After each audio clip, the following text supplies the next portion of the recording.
tolbe dahata betilin nalale mbali je kan mbali muy kan wodongo tolbe dahata le Menbe Kering alingantilin nyulula nyuluna damunela kambe dahan Menbe Kering yo gabonyine nyama mbaliko ninyine belori jaliban na doya nyalbe dahata alikuma betilin nalale mbali je kan mbali muy kan wodongo ndolbe dahata le Menbe Kering alingantilin nyulula nyuluna damunela kambe dahandi yo mbaliko jaliban na doya nyawanya mbaliko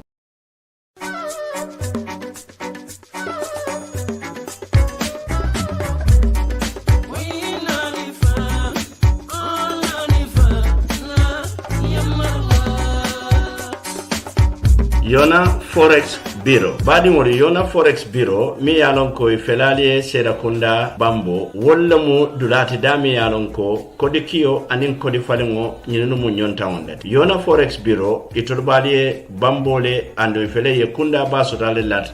ba kote mi yalon ko wolam Purple House. Mbadi mori atol mi yalon ko albe banko e bantala. Na lafta kodo kila nyinkamala alla moli ay tariya andaliye minki ye wosoto tariya nyama alfero ke aliyakini Yonna Forex Bureau la atul mini yalon ko fanal be Gambia na lafta kodol de fali da kabri euro lomba fo pound lomba wala fo dollar ni nyin kodi dolu Yonna Forex lon dolate mini yalon ko e kadadi ma di mi yalon ko ase kontani ando ni nyin kodi dolu fanam be bulu e lafta ke fali ni dala sola wala badi won kamune bato al nga ferol ke nganna kodol kini Yonna Forex Bureau la anin nganna falindirol kini Yonna Forex Bureau la dami yalon ko mbe bane hoda male sotola wakamala na lafta kuma ko sotola nyinol beto ali kumandi da telephone to 9000392683215173389998055526 badi ngolu Yonna Forex Bureau wolle nata kan dahandi kodi kiyola anin kodi fali wala fannala walla Yonna Forex Bureau ala baraka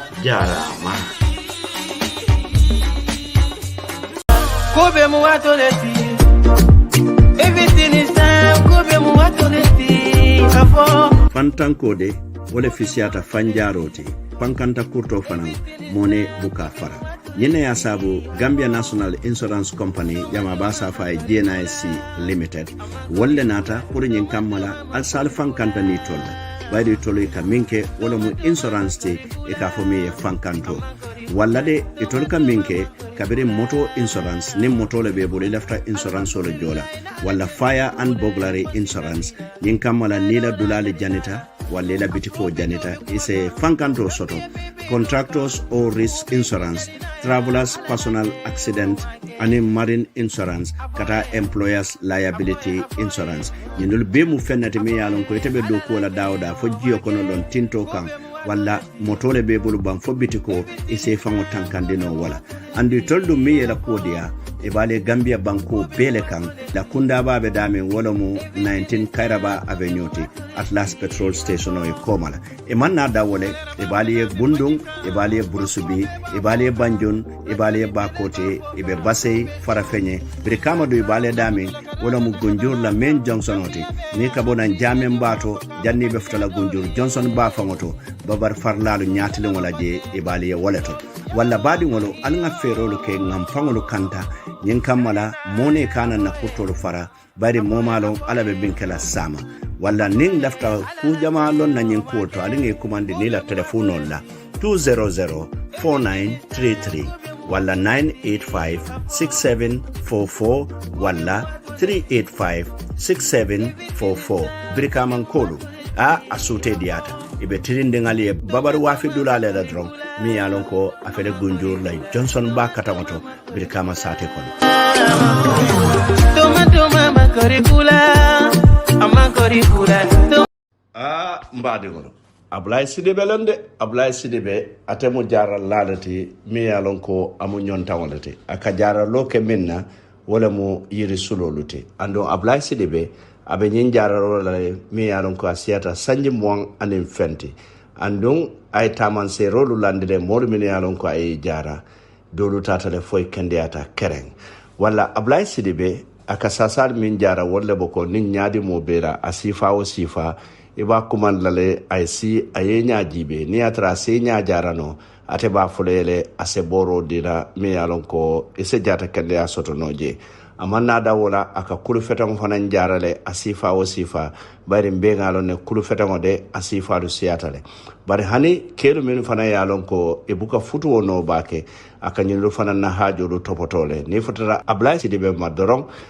sasande mo min bije akaboro dirale e bajala ko semurun e futu o keno anyama amanna da wala fanan modu min yalon ko ka pile soto bare pile fanan wato dolo asatarela italonna bare wato dolo asatarela iyamira fo sasa dolo wala Ablaye Sidibe atemu nyonta wala tina anata kanyin sasa li jara anda ke jara nim minna wala mu bor suloluti wala Ablaye Sidibe de akatarali talindin sate kono tene wotenen anin talata wotalata andung afele anyabe tilinding Amadia lapitano la e kafodamin Amadia hospital talinding kunjang bare arabo la anin aramiso arjumo sibito karafo dimaso wo be akatarale birkamale afele Madina filoto ni futata Madina filoto do ni ko Ablaye Sidibe dorom iba tandide lale wala ni atare lafta akumande la nyin kamala ina e kacha jani be futalala alsa kumandi nyin nombala 778-2504 wala 269-3798 a badi ngolo Ablaye Sidibe de ni atare yenyin sasar soto ngaminfo futala ning ala yedema ibe jata saha soto la jede baring bor kendo le babul Ablaye Sidibe wala be kumandirola wala Ablaye jarama.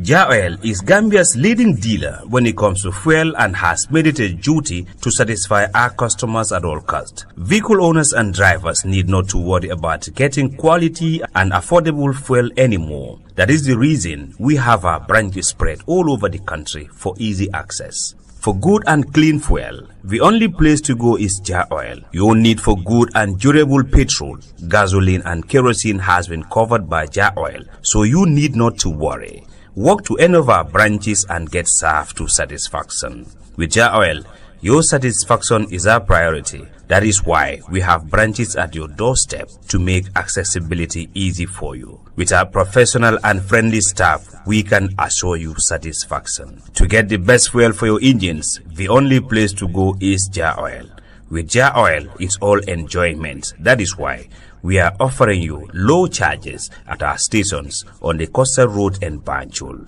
For more information, you can call 770-8080, 322-9070, 714-7273, or 387-1321. Ja Oil, the pride of the nation.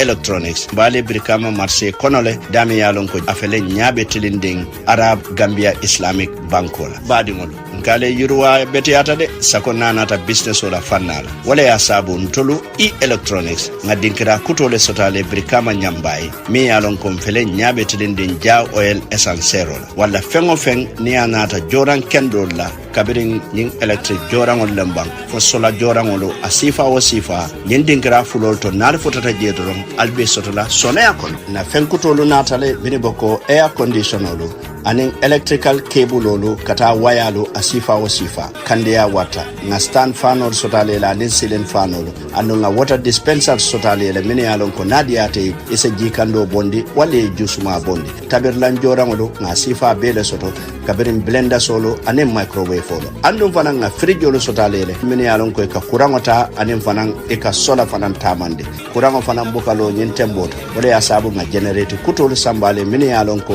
tamando be soneare anin TV star nolo nimbe ise sotonole jama sandiro walla kilin sandiro na nyimbitiki kutode jede nal fotata je nyim fengo sifa bele bije foni tol fanan kabirin sirangol lomba fo tabulo lomba anin fengo fen ni wala ka bungo na nyinyandi nga bele sotale walla electronic natale kalo da hande na lafta nyim fengol bela alin kumandi 788 9398 981 9398 wala 678 9398 wala liye email ibrahima@gmail.com. electronics fengo adadima abete yarimo andu nati nyata ne asambanya na wicho kono mini warranty soto nsa josele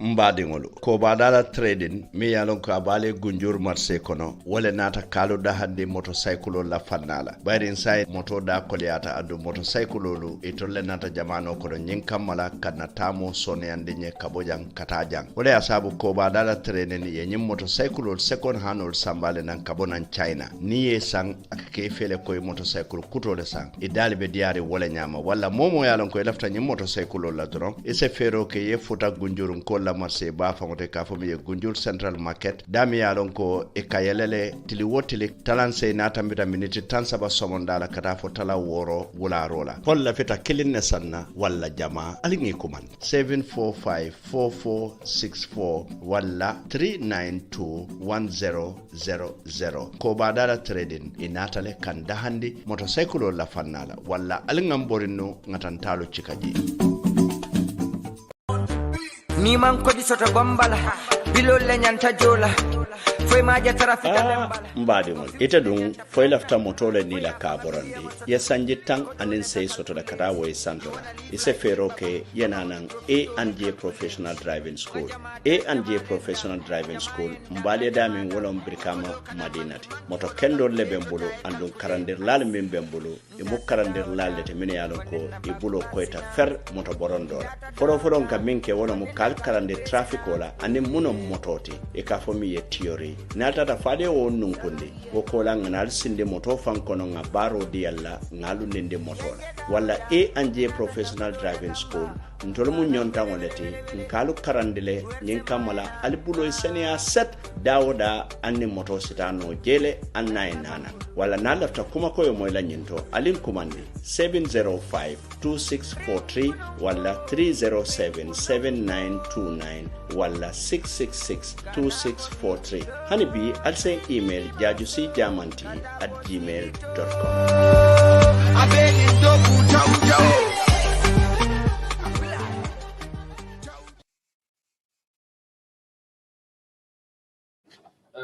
assalamu alaikum badin lamay lalu anin badin jibe lalu moben jibe kan dawada anin ibel lamay kan dawada ngalu konton al tolnal konton na analu jamundan senu analbe wato men do analbe dawada kalu bismillah kacato nyin tembo sida men ka bale alla lamar kunda bato men keta home digital fm anin alla jiber kunda bato men keta Menbe Kering television oti al hawa kono mbade no nyinkata nka nyine kumandi Menbe Kering Menbe Kering dun alfa ba pamudu bojang atalakasi kata nyin kunna bari suwandirola fannala wato dolu ani bulmuto ntolo kana ka nyenkelen siran kan bad bi fanan bi boss bale ben fe ning it boss ba be fe rong wokake wali fanan ka solla bare unde odo bi fanan solla bare mala be jang men kelo dron wala muka Allah subhanahu wa ta'ala mansa kallanke o ka tentu ning tento be kamal mankudola anin fanan ka warandi ning warandirobe danda siruna ka Allah subhanahu wa ta'ala mansa kallanke o ka dani asendema nsenyin kata ansa damuta bismillahir rahmanir rahim ka adabula ning alhamdulillahi rabbil alamin be Allah subhanahu wa ta'ala danda mansa kallanke bawo be sama kono alma alayen so jiola men se kenya nema jiodi alma alayen so jiola men se na fifon barakandi bari alma alayen tanka jiola men se kenya kolayati anin mantoro be Allah subhanahu wa ta'ala fanandana alma alayen so fonyola men se kenya nema fonyoti ay kanya kayra fonyoti alama alen tanka fonyola men se konye kolyanin mantorote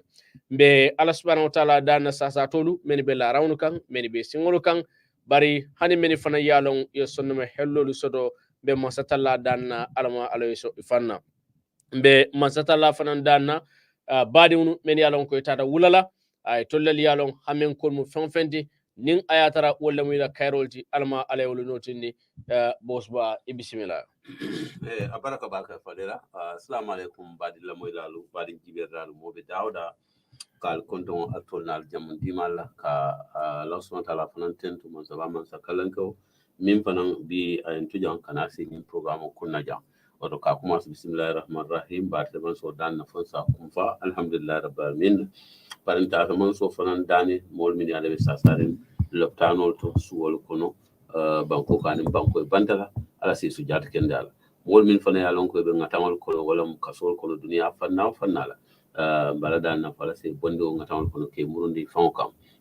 amin Allah bala dan na fanan kul mi ye sije pour kana mu ronyon ko kan kota amin bala dan na sauntel mi ya lonko to le tambita nyato fo Allah subhanahu wa ta'ala si yam fonin kafaro ke amin Allah ya rabbi amin Allah amin bala no fo jando be min kala don comme fadera ya fo nyame sirawo nyin hani defo be nyen ni de be dabe alhamdulillah dolle be nyen kala be karade nora badara sajala karata nawla de bula nga nyen kala de sai budung ala dua aka minge diaspora yen se okay na ngani minti wala kayra ya ngani banko ala se sola amin Allah nyindir la hamo tata nata be minti ka nyini ka samba soko wallahi mani gol ko kudo fo ko nyindir la mi yalon ko aka fon bala khadi mo la um tamala tin kata nyindir wandi banko kan jama ila kata ko be minti wala mu soko no be tembela nyaadi annu nin kula da soko mi yalon ko ya ko wala dew kulam itolle kan tolle dewota itolle kan tolle ko ya no beta e katara ke miran tolle de kanyine famulla oto mbala dan na falsi sunna mo tenkola ila banko mo gambe banko de alamala ya fa kayrola ngani o ngani be de kan de wandi la fami sambal na jam ala sa no la seke oto alamala no tindala baraka ba ke alama duwal jabila mo be duniya dawada itele yalon hamen ko mo fon itele yalon fo londi nyino lam bang fo naful nyino lam bang walla fo ibe sabadu la nyino laban walla fo itara fendola nyinin bari nyinin fon fente nin ayatara wala mi la hamen ko ni la kayro mo walati alma ala wolu no sabatinde nin ayatara kayrol teje fanan tawaliyon bari kayro fon fende dron alma ala wolu sabatinde mbadi lamoy lalu ani mbadi jibe lalu wato bela ko katanyin to mo menti Menbe Kering wato bela ka katol kele abe Kering nyamen nga anatu wo nyama nga alandi wo nyama nin aliya kacha wo nyama nga hakilma ya jinin albul wo nyama fannalu men kachata men yalon ko wala be maradin wo dinkira lese karan wo nyama isa kije wo nyama ya tuje wo nyama meni fana mine sa taraje wo nyama ya kije wo nyama ya tuje wo nyama lafta gambe menna nga soto nin ayatara be kata nyama aturaje wo nyama meni fana mine ya taraje wo nyama wallahi mbe gambe men nyidin kamba sotlale andun wala be kalam be munafawnin nyaato tate woto mbadin lamoy lalu anin mbadin jibe lalu anin ben mina jibero no lamarola manyina fanan mbadin na men yalon ko wolle ben fe gunjuru jane koto ngal fanan bismillah na kacado bi kaca ko tawnu tenelung nyin karomen ba kono september karo tiltang anin sey 2023 bi kacabe dende men walam do we really learn from the past? Do we really learn from the past? For tonya, do we really learn from the past? Fon karanda kunun nalaba. For tonya, karanda kunun nalaba. Bi wole be kelen na kaja kungote. Ning ala sonda kon dalda kelen nyamen bi fanan be fanna fulana mala. Fanna fulo be kelen mendi womu kibaro do me alon ko Gambia. Ibe mano do so do melon ko aban anyanda bol nan India la betemo do sen Gambia ka mano men sang nen kananan jang akabona India la komon to ngamo India ko ila banko kay londiro ko manita findi la banko kan bar nyi silo Gambia yes in be keri nyawnyang be silo la Gambia la mano bon la nan je mbo kachala fula nyang be kala mendi wala mu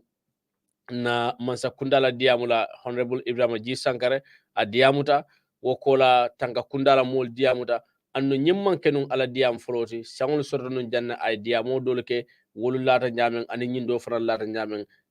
mbewo fanan kala fendi melon ko be jibiro kala bari mba folol damen wobe kala fendi melon ko mba bonda standard le dame alon ko ngaje bi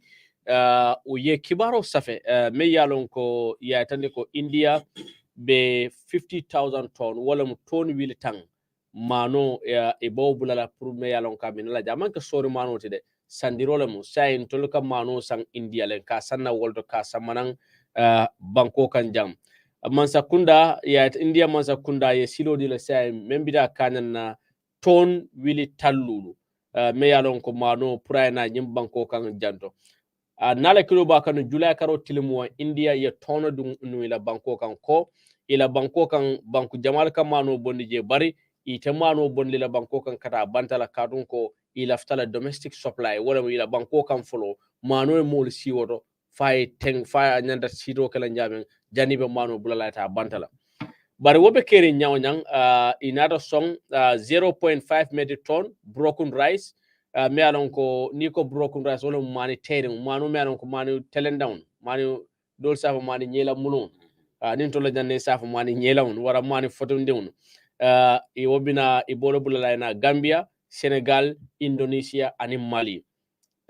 India mansa kunda kata mindila director general membe foreign trade arjumaluna na yinyo kuma ko banko ko nyimanu i sondala sa mano bitala Senegal me alon ko metric ton 0.2 metric ton Indonesia 0.1 metric ton Mali 50,000 tons Gambia fanang Mali is 0.1 metric ton Gambia 50,000 Gambia nyindoli biya kamuta ko Gambia la ta do be Gambia ta 50,000 metric ton bar ni ajibe nyin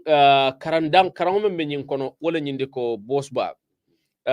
iyamira Gambia fana nin ayata tonya India lo lala re ko yenyin tongo men dundi tongo nyi be tenten nalale ite mano bulala ayna Gambia iyamira tolto konkolo jang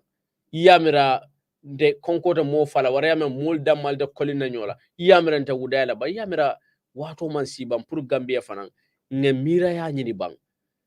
wati ntolla baluwo be kabu bantala wato man sibam fana ngaji be mbe baluwo sotno la nyame alon ko abe kelen na jana fo India menkete ko ibe la banko supply la folo fay banko be si jani babula la findi banda mun duma nan tol fana mbokala abaraka bake fadera ke tentu ke jey nyimu kulati mi alon ko akuma ta ba ni Gambia la baluwo jibe bi mbe tembo minto abebe den dim mano la bala atata ke mani nyera mo atata ke mani kunku mo to Gambia la balo den dim mano la bala bar nyimman ke Gambia la adoti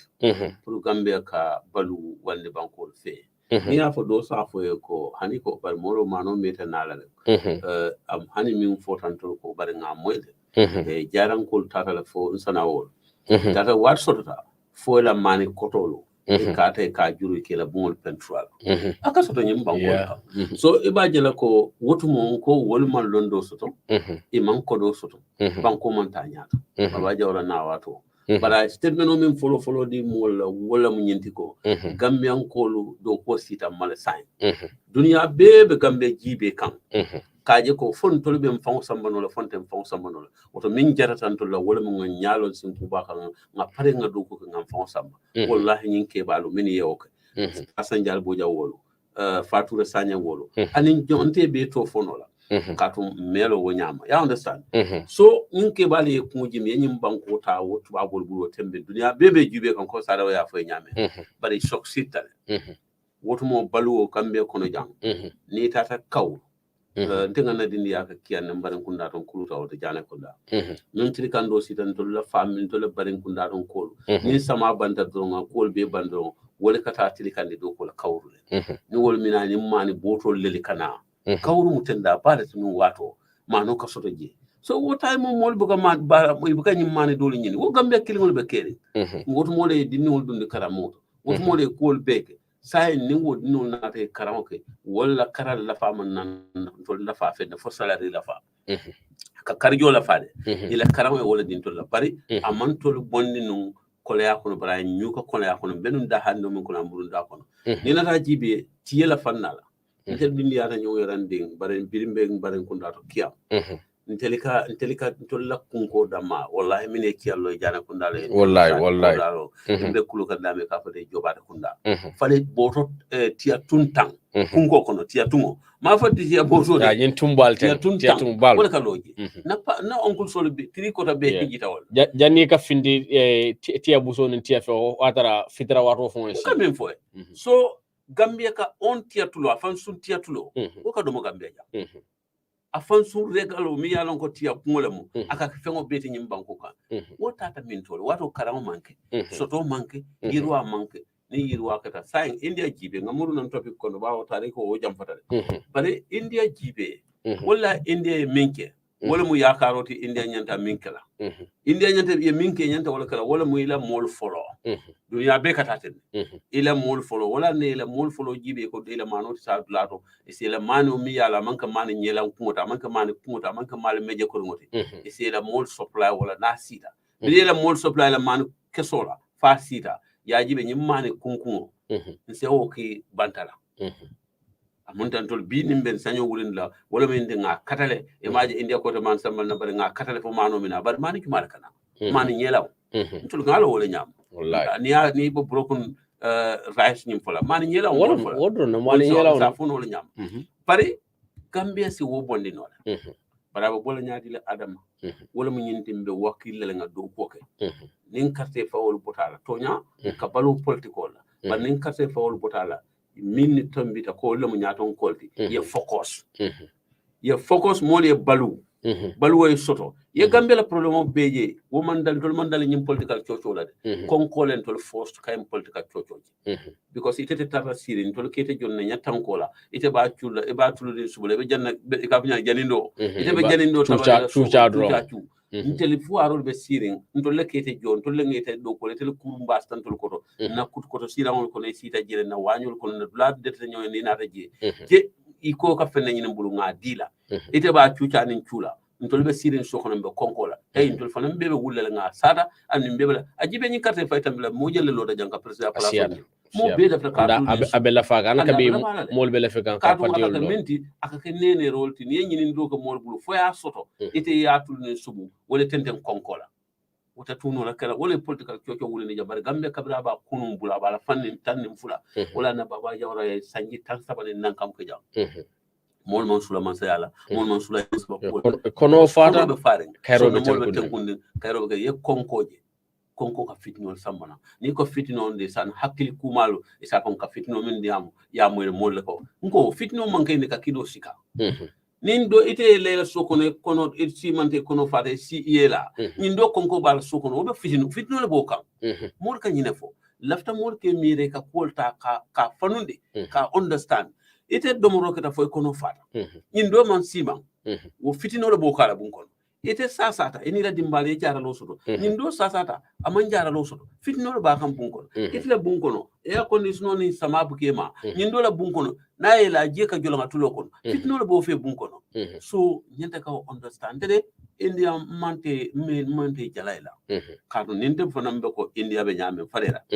wallahi mba suman nga min soto mba tula janne bari tol fota nyina mba connect la na fenko la na do kutumo ntata mola gadi no do janne mi ala ka site trail la do ko 6 kilo lula ka min tong wili jama ko tombo wala 6 kilo hayna fa bula bu kay sanno katu minemu 6 kilo lunda min ka bodo bantale kanaja min ya lon ko ise tinyano at any time no price table because ni lafte fon lafte tinyala e ba wante ran be ka o kajal wala ka marché fanden to la mo la fresh one bu ka sanno muna na India tala mo supply la follow min to to nyelan ko ina o kinan to le fadal nyimo ko to nyimo ba definitely ngamira ni broken rice jibe ko rice is the lowest quality of rice exactly mano be ko mano la lowest ala lowest quality mano la men me alon ko ne mano bala ya process alon mano fon aroma material ma comme amani ma ya katina yitade ya bula masun kono ya tu yanda membe bon ya bunda wala ala men ka tuje wala broken wala mani nyelawon wala kanaja wala na wato do mano dol beje wala kanaja wala kamesi ala so much so that abeni banku mesan because ya tentende ha isulata min bele o bondi min to duma so wo ni me cegu fan ni mo kabe o do mala hen ferete je bar wato dula ka andu wato ka so wato do dal mal fon kata marché kon for the poor Gambians kadu men yalon ko bulo e koben kunu kumbalu mbe yalon ne wolbe la suko kono hani sadam bu kadomo je men tambira sadam la wala kadomo je bi kunu kumba fami be kala kunu kumme sama yin kunu kumbalu be itata meya ite nyim broken ra nyim mani nyelaw mani fetem mani fotum ito tarla je nyim mani bakara me yalon ko han ko jara sabani abi rong ase alhamdulillah tawaliyo iko da mal taraje bari fanka ma e wala fuare jelle bo sannola hani sadam am example da sadam la waru almost nyim banko kan jang momo yalon ko abuka baramano domo aka sadam dal sang nyim banko ga wato sadam daman fensi hani wilkina man futa nunje mul ka sabi ko ndangol kalamta jan nina dindiyal nyawnyang mul ka sadam drong ni man do fe naman ka baramano de abe kala sadam le naman ka sadam de mul ka fa nyim mano ka seral ita do mola bor sain fobe falinda fo mol tata idalta mun la broken rice pure broken me yalon ka be mu mani nyela wonnati dolbe je mesiata so much so that won ni manu bodo form 50 kilo ni meche ku 5 kilo be kala bere me sound so namol bolo do molay bolo consume la ala nga si ngani njibe bang for how long ntolla molu nyanda tala balula ibe balula domoro me yalon ko at the end of the day ila jata kenna me sulata la skeno ato dino la wala ase kolea fo dino la jata kende ala karo broken rice dol katara je ngol jande bere meso men kataro kono tombondiro to bannola mene katabiro ke ito bannola tombonna ibo kele da kono do dabe wala na Gambia mo hafo be tankabe sorin manum fala ka alko kiloto dole nyimbanko ak mo hafo be tankabe sorin mune tankalu so wala kebe nyimiro kala drong bero ko da kono tak yamano ke da kono bero da kono kak yake jeno bero kak ay da itanka be so nyantan hakilo tula bakel ntol nyanta munekal as a country wala nyindi ko ngamo ndu jan sojarol dana ya fonde janne ko inin fo South Africa le mun contract sen ni yo ko dre nyanda Gambia sin la manu mala mun ke do project ko ntanga mira Gambia wato sidal we invest into our agriculture ning Gambian lo ko sodo men yaron ko they are Gambians wala mu mo kinkli nalleti ka invest into poultry ka invest into horticulture ngol de dane men yalon ko gadinol soto men yalon ko alhamdulillah sain na marché jamal beje wala kanjol nin ila kanol ni la tulo kanol nin kanjol nin kujal nin fenkoron potentiel nin jatole ko le push into our market ngol do ke kan janna sain jamal le o gadinol soto de men yalon ko bi alhamdulillah ni tana marché ko they are fresh from their gardens ike samana na marché kon wolbe kerim bakala nyanda mun kala wala nyindi ko we have to empower those people nyanda wala sementu yala le nga ma koy into machinery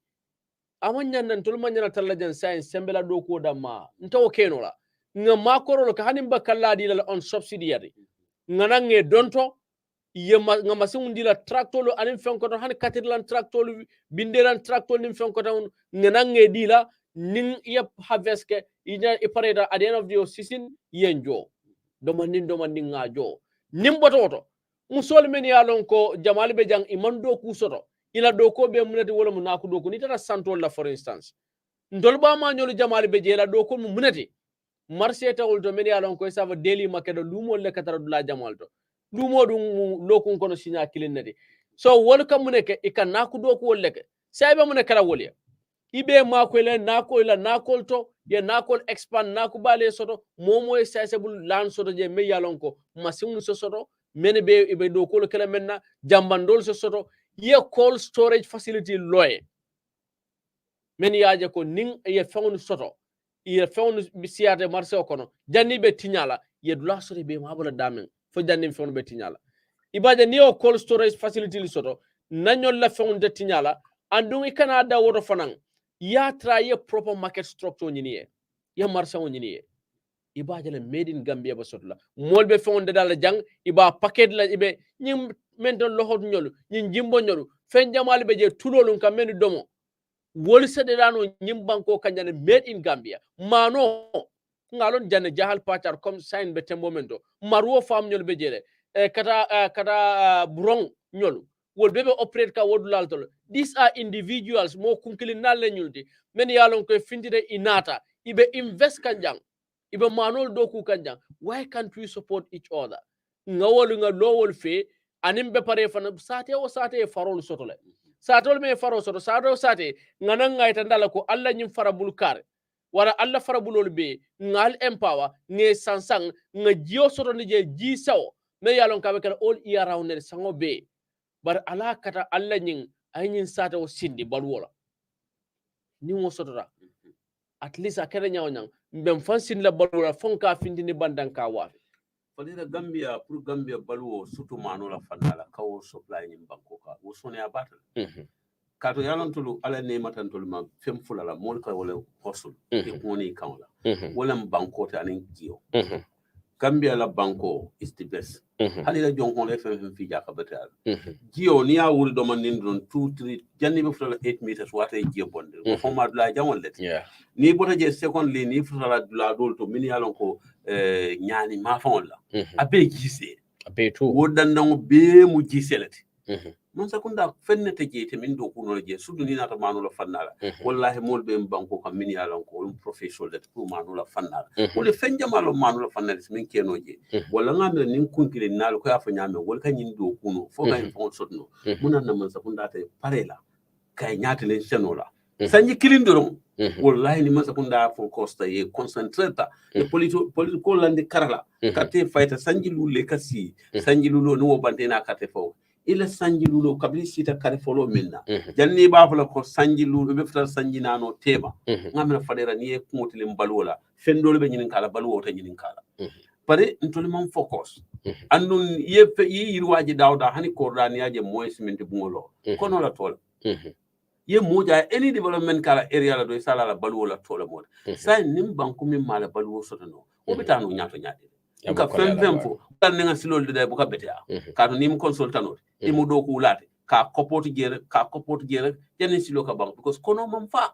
ba nim mano da be cipri jamano ko soto banko la kan jam fresh mano wala ka soto banko ka da man jaw yan ka soto munat na niye fade samba do ko ulate tilin ibe tilin par sa en joman sia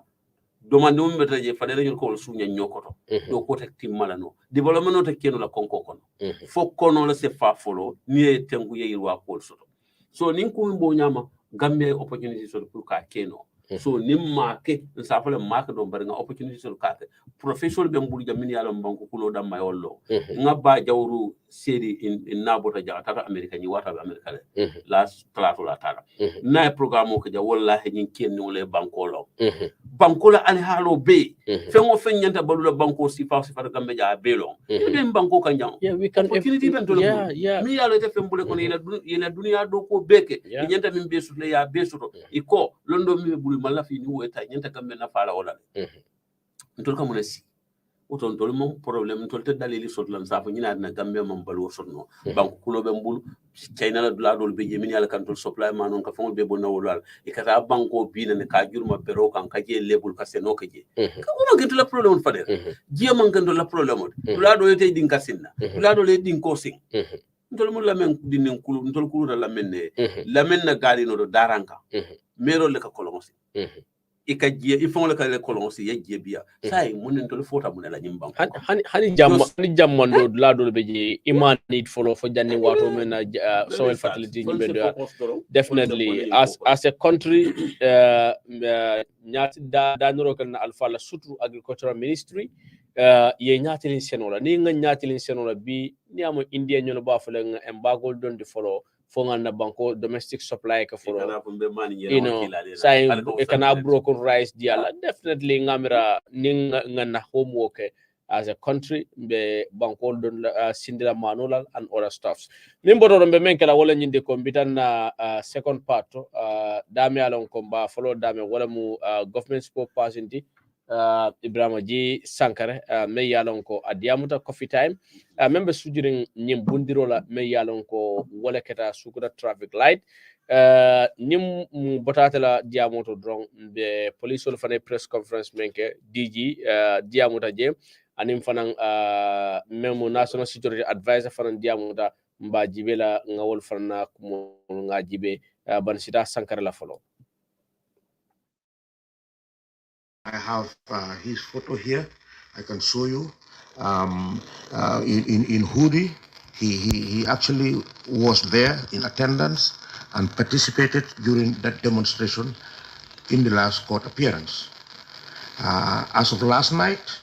several suspects were identified and arrests have since begun. President Barrow has assured that under our democratic dispensation, all and every person accused, no matter how heinous their alleged crime or crimes, will be accorded their rights to legal representation and go through the full legal cycle, and as in all democracies. Pastor Maja will be very happy to hear that. Oh, really? Yes, he was. You didn't hear his commentary. No. He was worried about all these calls for reimposition of the death penalty and some of the public reaction you hear. Let me read this text, for instance. Hello, good morning, Uncle Peter. This man who shot the officers should not be taken to prison. Let them just investigate him, and after the investigation, let him just be killed by hanging. And all the media platforms should be present and take live TV. The killing in cold blood, Peter, of two innocent young men, and the gunning down of a female policewoman, who were doing nothing but doing national duty. I think it's a very heinous crime. It is. And anybody who celebrate this crime, really, you need to see a psychologist for some mental evaluation. And to be honest, there have been celebrations on social media. Yeah, through audios and all kinds of things. Yeah, I have been sleepless for the past one. President Barrow actually didn't sleep the whole of Tuesday night. And, because he cannot just believe that people could just orchestrate this kind of thing. And Peter, I'm not going to dwell into most of the information I have. That's why I'm not asking certain questions. Yes, as I sit here, I mean, I know. I've been tempted to ask certain follow-up questions. The information is overwhelming. In America, they say TMI, too much information. And I have to be very economical, like they say in the Gambia, with what I have. At least it affects the investigation. Absolutely. But what I can tell you is, had the alleged gunman succeeded, he and his co-conspirators, there would have been chaos and confusion in this country, because for a good 1 week, they were surveillancing paramilitary posts, checkpoints,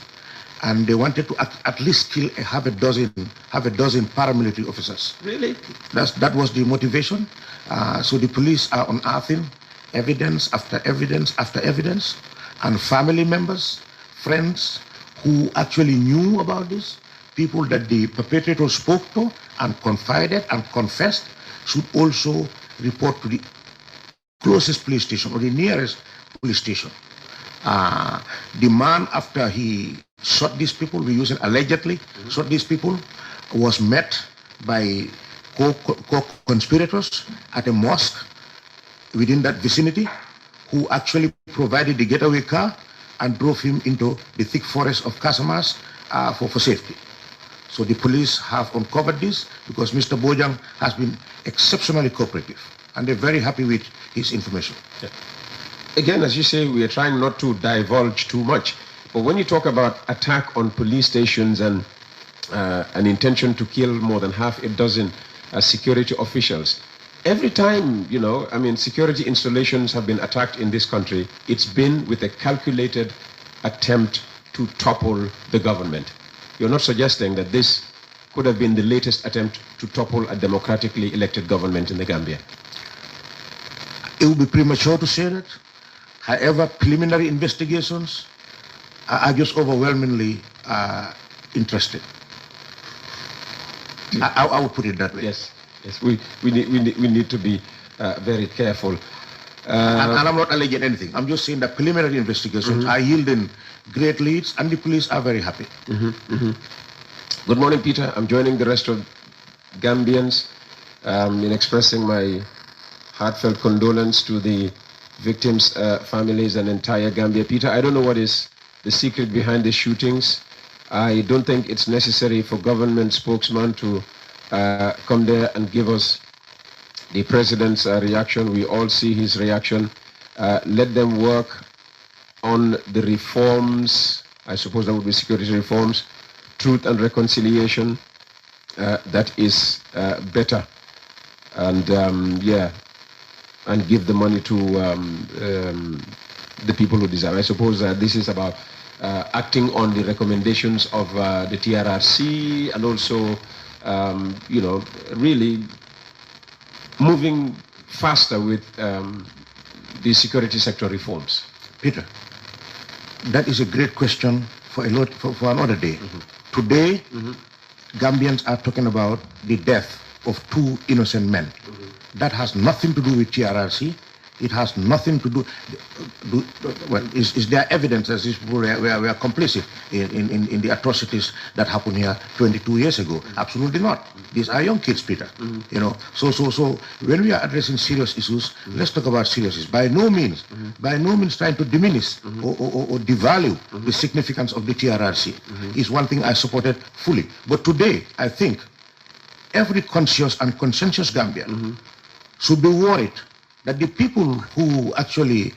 put their lives on the line or in the line, and every day, come rain, come shine, on the roads, in the ravines, on the bridges, where there is hot or not, these are people who sometimes, without even arms, Peter, stand there to make sure that we are secure. So I think when they suffer,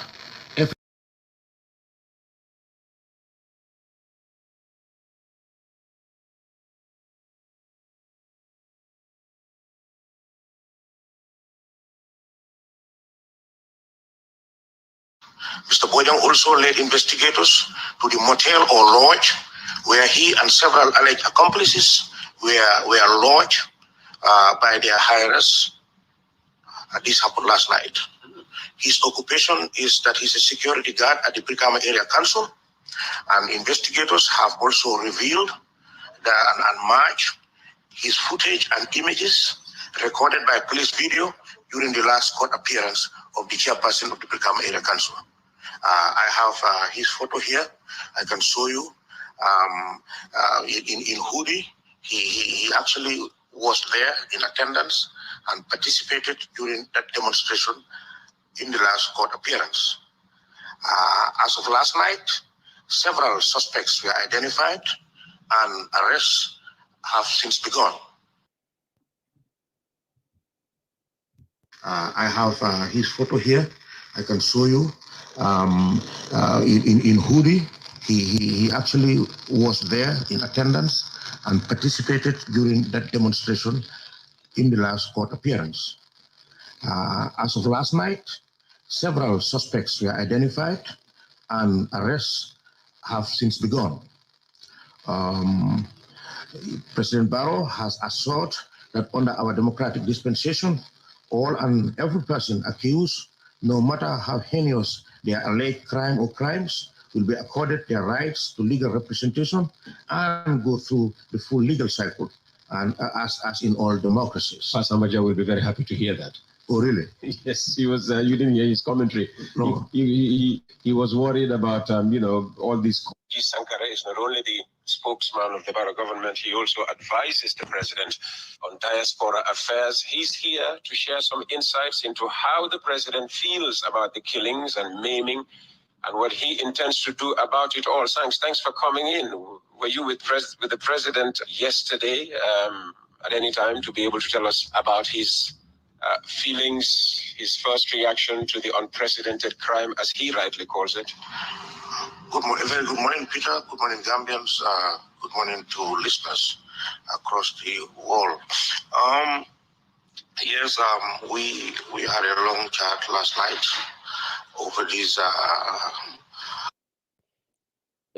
mbadi unu wala kata government spokesperson Ibrahima G Sankare ala kuma kawnu wala moy wonyama bari nga bodi damen drong wala kata Peter Gomez la West Coast ala kachamen e ka kumandi coffee time nga abondi wolto birimbe video men play kanu many of video comparison kanu wala mu kerfatu to nyimbe mbake kam men drong wala mo pour ka kibaru pour ka kacanyin ka semen yondi ko la men yalon ko wolle keta nun wonyama bambe ben kala don time wala nyindi ko be tala damin to wala keta police kundati dami yalon ko wala fane kibare banke dami yalon ko deputy police IGP diamuta biro boraje fana national security advisor fana diamuta bari ngamiran be katolo kala national security advisor ala diamo ngawo ke fendi mi alan ko ngawo na de katum wato be dama bitaka mbaka condition. You put this also into perspectives. It gives you between Sifo and Dimbaya. Some moments later, the same signals were picked up at grids 35593 Echo Tango 0441 latitude 1355. That is the edge of the Gambian border into Casamas. So that means from this point here, the suspect has been moving. And as a result of that, finally, his location was detected into the Senegalese territory, and that's where the telephone. This was present before and after security operations, as far as security situation is concerned.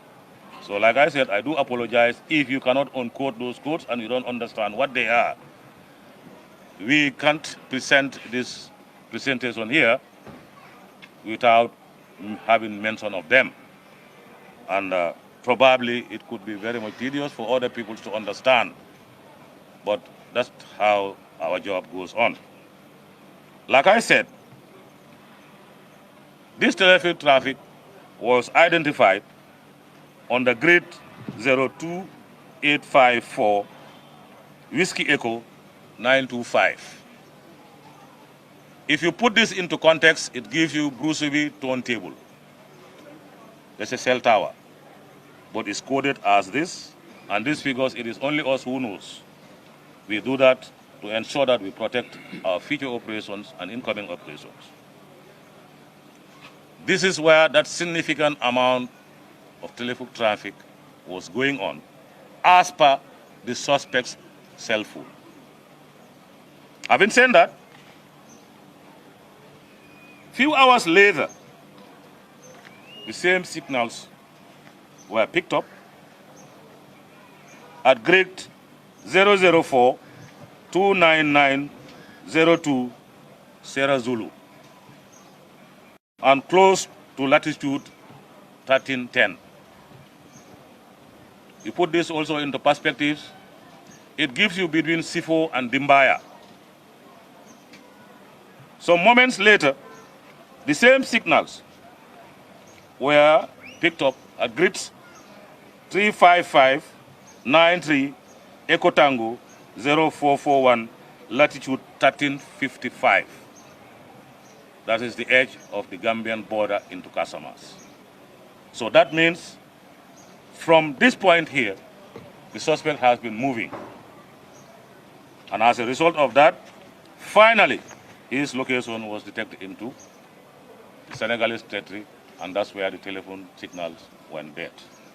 This is what we know, and it's a fact. Because grid references, most of us here, I think we have very few people who can measure grid references because they are coded internationally. They are used by militaries, security services across the globe. So, by 17 to 1800, we received the first signal of his presence in the direction of Sierra Yeli, or we say Sierra Yankee, at the Senegalese border, 10 to 15 kilometers approximation of the Gambia-Casamance border, indicating a signal of somebody who is present there and who is most likely the suspect. The protocols were applied. Most of you here are aware that there is a 5-kilometer radius hot pursuit between the two countries. I invoked that hot pursuit through the Minister of Interior. I don't know where he has called, but before even, when the telephone comes, I put up an armada. Within 10 minutes, they were on the borderline of this 1355 grid reference, ready to enter. The protocols were worked on, and within 20 minutes, they were on site. Somebody that we did not identify at the time was handed over to us, purportedly being the suspect. We did not confirm whether it was the suspect or not at the time. But true to his own confessions, we connected the dots, and we suspected that is the very suspect that we are looking for. So in that, 30 hours now, so far, we have significant leads that direct to a direction where he is totally implicated, and the weapon used from his own mouth, that he has been possessing a weapon for a very long time, and indeed this said weapon was with him the Thursday that court sitting was in Banjul, from his own mouth. Again, the dress that he was identified with, that is the dress and boots that he have led investigators to that domain, and all of them are recovered. So, on the nutshell, for now, this is much we can share with the general public to tell them that the investigation is on court, and there are so many positive leads indicating to the suspect of being an accomplice or being the perpetrator of this horrendous crime. But these are just few among the lot that can be provided for now. We will continue updating the general public, the press, and everybody who lives within the territorial limits of this country. But a further plea, please, before you release any information as far as this saga is unfolding, come to us. We share it, we refine it with you so that it can be a content that can be consumed. And let's put at the back of our mind, like I said, information is power.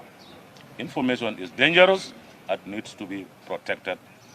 very jealously and very seriously, without which it can provoke situations beyond our control, and nobody foresees that. On that note, ladies and gentlemen, Honorable Minister, National Security Advisor, DG SIS, Police Advisor, Senior Police Command, and other services here present. Senior management of the Gambia Police Force present here. Personnel of the Office of National Security present here. Other state intelligence, state security services present here. But most importantly, good afternoon to all the media houses present here at the Gambia Police Headquarters in Banjul. Your presence here today is important, and thank you for honoring our invitation for this press briefing. The press briefing is convened to provide situational update to the citizens and residents of this great country on the fatal shooting incident which occurred at the Sukuta Jabang traffic light on Tuesday, 12 September 2023. Regrettably, this unfortunate incident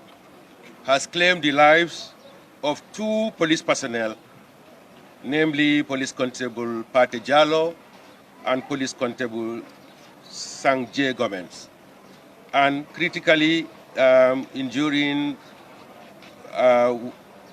woman Police Constable Ansi Jao, who is currently admitted at the Edward Francis Small Teaching Hospital and is recovering, as the DIG has indicated. I take this opportunity on behalf of His Excellency, the President of the Republic of the Gambia and Commander-in-Chief of the Gambia Armed Forces, and the entire government and security institutions to convey sincere condolences to the families of the late Police Constable Pate Jallo and Police Constable Sangje Gomez. And of course, wishing WPC and Sijao a speedy and full recovery from this tragic incident. We collectively pray that the Almighty Allah grant the departed souls paradise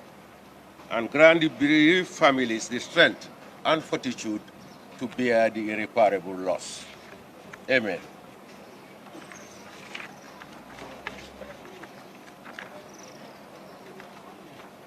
Admittedly, these are not only trying times for the bereaved families, but also represents a heavy loss to the entire nation, and in particular, security sector in the Gambia. But most importantly and profoundly, the institution where the 2 deceased belong to, the Gambia Police Force. As I mentioned earlier, we are deeply saddened by the shooting incident, which is a terrific act, barbaric, cowardly, irreprehensible, criminal, and totally condemnable by all standards of humanity. Contextually, the Gambia Police Force and all other security and law enforcement agencies are responsible for the maintenance of law and order, thus guaranteeing peace and stability in the country. In the exercise of this sacred national duty, these officers face danger to their own lives and safety, and in this instance, they pay the ultimate price with their own lives in carrying out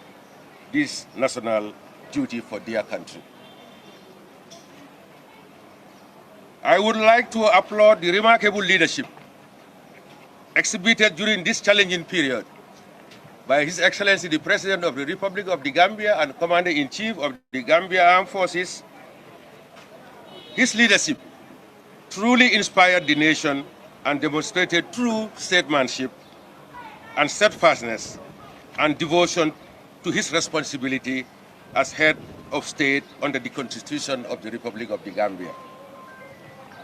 We salute him for his courage and the pronouncement he made in the aftermath of this tragic incident, particularly the assurances provided to the nation that the sanctity and the integrity of this country is uppermost and will be safeguarded at all costs. Additionally, the visit to the injured WPC Jao and the reward he pledged for information leading to the arrest of the perpetrators was inspiring and indeed remarkable. At this point, I would like to provide a brief update on the ongoing investigations being carried out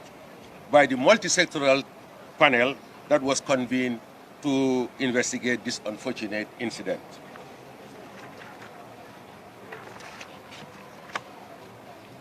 It may be recalled that on Tuesday, 12 September 2023, 3 police intervention unit personnel of the Gambia Police Force, namely Police Constable Pate Jallo, Police Constable Sangje Gomez, and Police Constable Ansi Jao were shot by an unknown assailant at the Sukuta Jaban traffic light between the hours of 9:30 to 10 p.m. The incident was reported by a taxi driver at Sukuta Police, where he was provided an escort to the scene, and the 3 injured personnel were immediately evacuated to the Sukuta Health Center, but subsequently referred to Nemban Clinic. Upon arrival at the Nemban Clinic, the 2 police constables, that is Pate Jalo and Sang J. Gomez, were pronounced dead, while W. Police Constable Jao, who was in critical condition, was treated and transferred to Edward Francis Small Teaching Hospital. A combined security and law enforcement manhunt was swiftly initiated for the capture of the assailant or assailants. A male civilian eyewitness, in the exercise of his civic duty, provided leads to the police and described a male person who he believed was involved, who was a solitary figure clad in haftan, our traditional attire, and was wielding a pistol. Further investigators engaged witnesses who were believed to have been present at the scene and also scrutinized CCTV footages in the immediate vicinity and surrounding of the Sukuta Jabang traffic light. A lead was provided on the sighting of a male individual in Jululung in southern Senegal, Casamas, that fit the profile of the alleged suspect, which led to the arrest of one Gambian by the name of Usainu Bojang, who is a native of Burfoot and a security guard working for a local security company in the Gambia here. He was arrested on 13 September 2023, with the Senegalese counterparts subsequently extradited to the Gambia.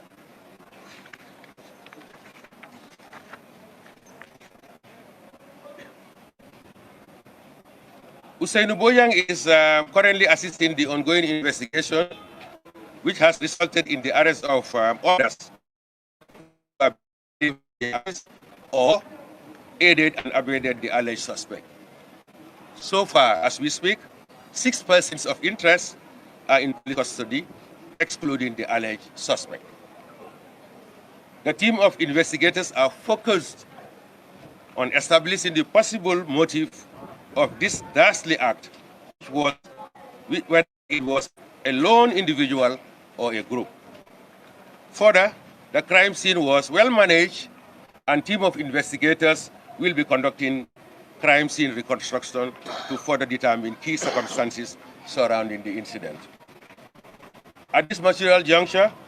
I would like to reiterate that the Gambia is a country governed by laws. And no one, and I repeat, no one has the right whatsoever to extradite the life of another person. Law enforcers, like civilians, have fundamental human rights and freedom guaranteed and protected by our sacred constitution. These rights, such as right to life and liberty and protection against violence, are sacrosanct and should be upheld by all as guaranteed by the 1990 Constitution of the Republic of the Gambia. Concomitant with the above, I would like to further emphasize that the investigations are being conducted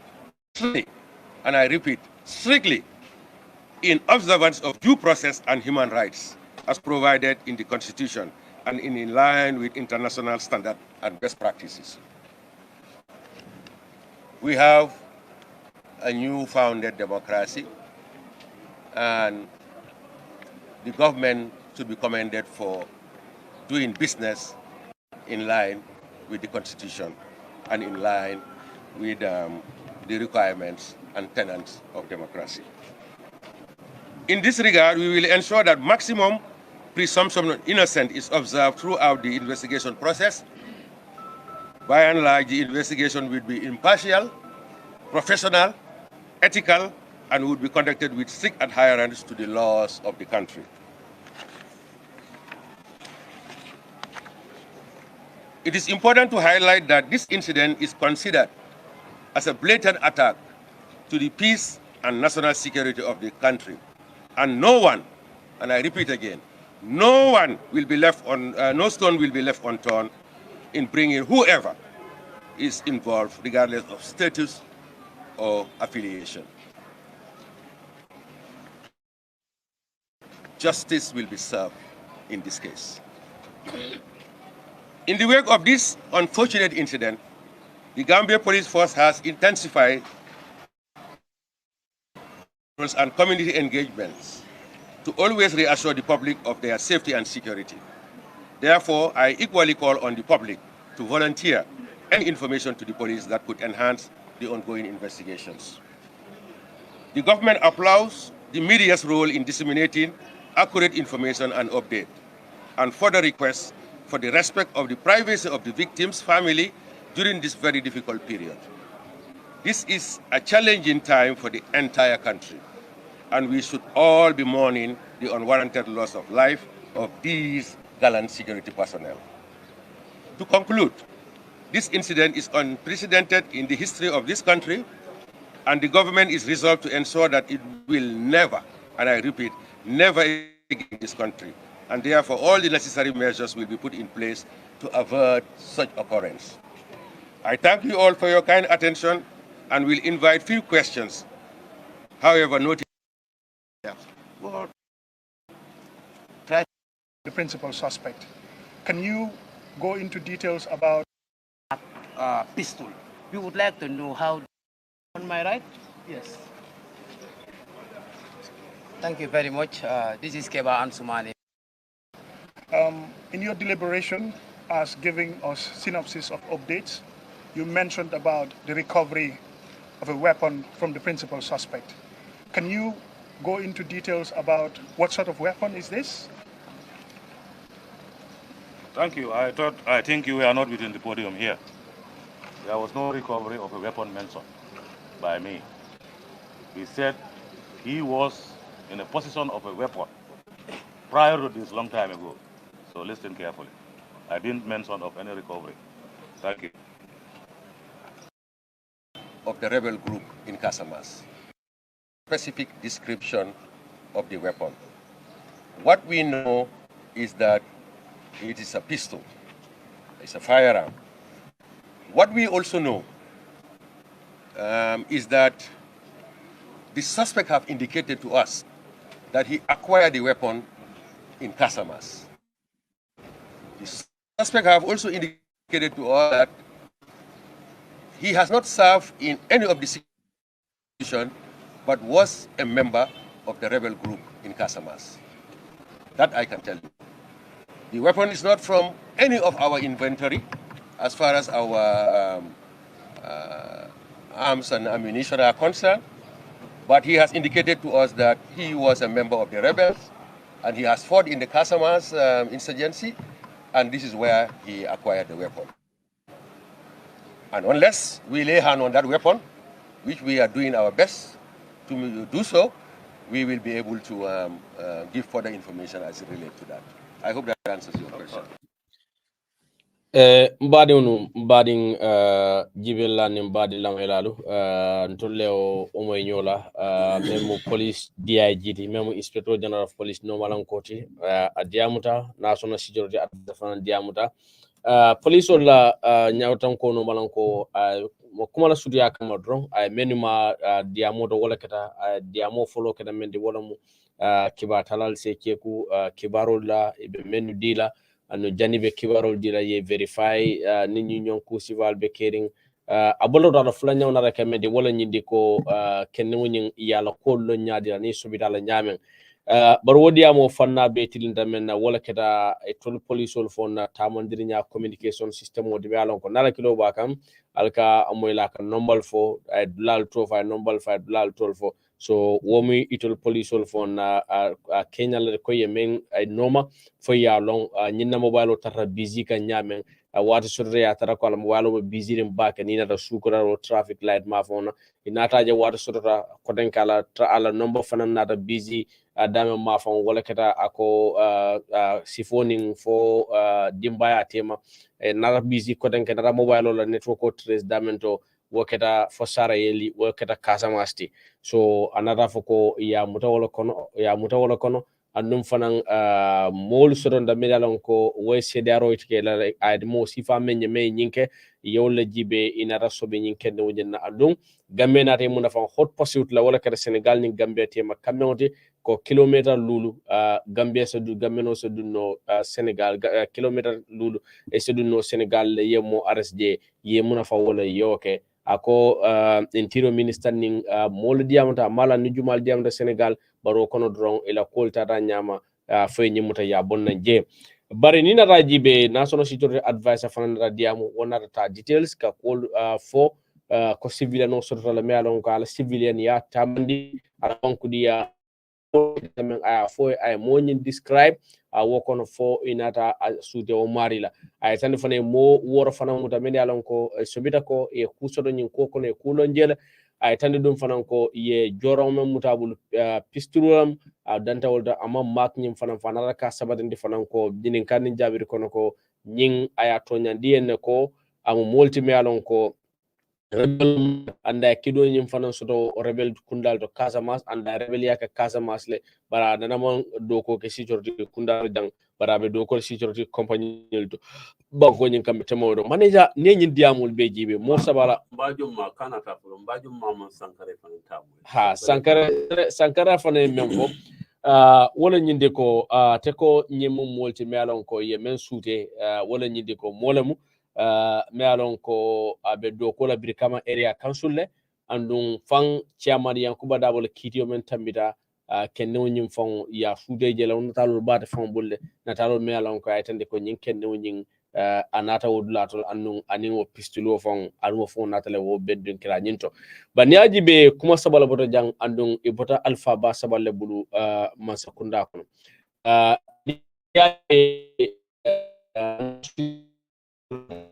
ya ning biti IGP la dia de IGP ni ya ni gaga ko kidi sifa nyaadi la wale kido mo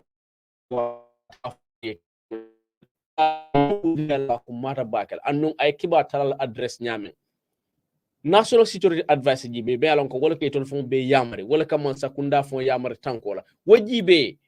ay kibar kundal tendu ay do lord lamenta nyunde be kibaro findindika anin anata layno menna i tolmanta detail nyame ite nata ibe moli inform ite ko ka moli inform ite ka cardinal court sol le fo moli ni ya lonko cardinal court sol le be wara kuma ka wonne be bunu molte men fahamuna aman jare na yediamu moli ibe diamu na moli ka diamu menna pour ye fahamu ka men foye rika nevala hakotunye nin alma faham bina men folali ngamira alinyanda men kala wala nyindi ko ali any information soro alinyanda information breakdown ali ya jindi fani mo level e kanyang alkafa me ani wala moy wala fahamo e kanyang bari be fem fula moy ama fahama malo e kamen faye wona fa do yalla ngamira deputy IGP definitely email homework kanyama you cannot face Gambian people ika foyo ko alal hako tunye mbe men fo kale nin ayatara alma faham ali nyanta jila dumala ali alla information men alba findanan police lonti balle soro ali al hakilol fanyo kan ali alla mirol landi nyokan ali information se triki nyawnyang ali ya jindi nan to the lowest level gamenol be men fahama because nyemu tragic incident tragic event lati me yalla keta molu nyanda fenne moyla from police command me yalon ko ay ka kuma kanti mol be men fahamla ning boto woto ning ko nga fanya manager ni nyintaji be memo national security advisor de nte ala fannala nga kamunta ala diamu nyana ala address da en kono fa kata me nyindolal because ni ajibe hani media la amedoya ay tendula ay jay ko be kibar kendol men dikan nyin ko kono gambien kolla annun ay gambe di mu fanantendo sudu me alon ko ala civic right ke kalo ka ala banku di yata mandi ay mellon ko nyindo haytande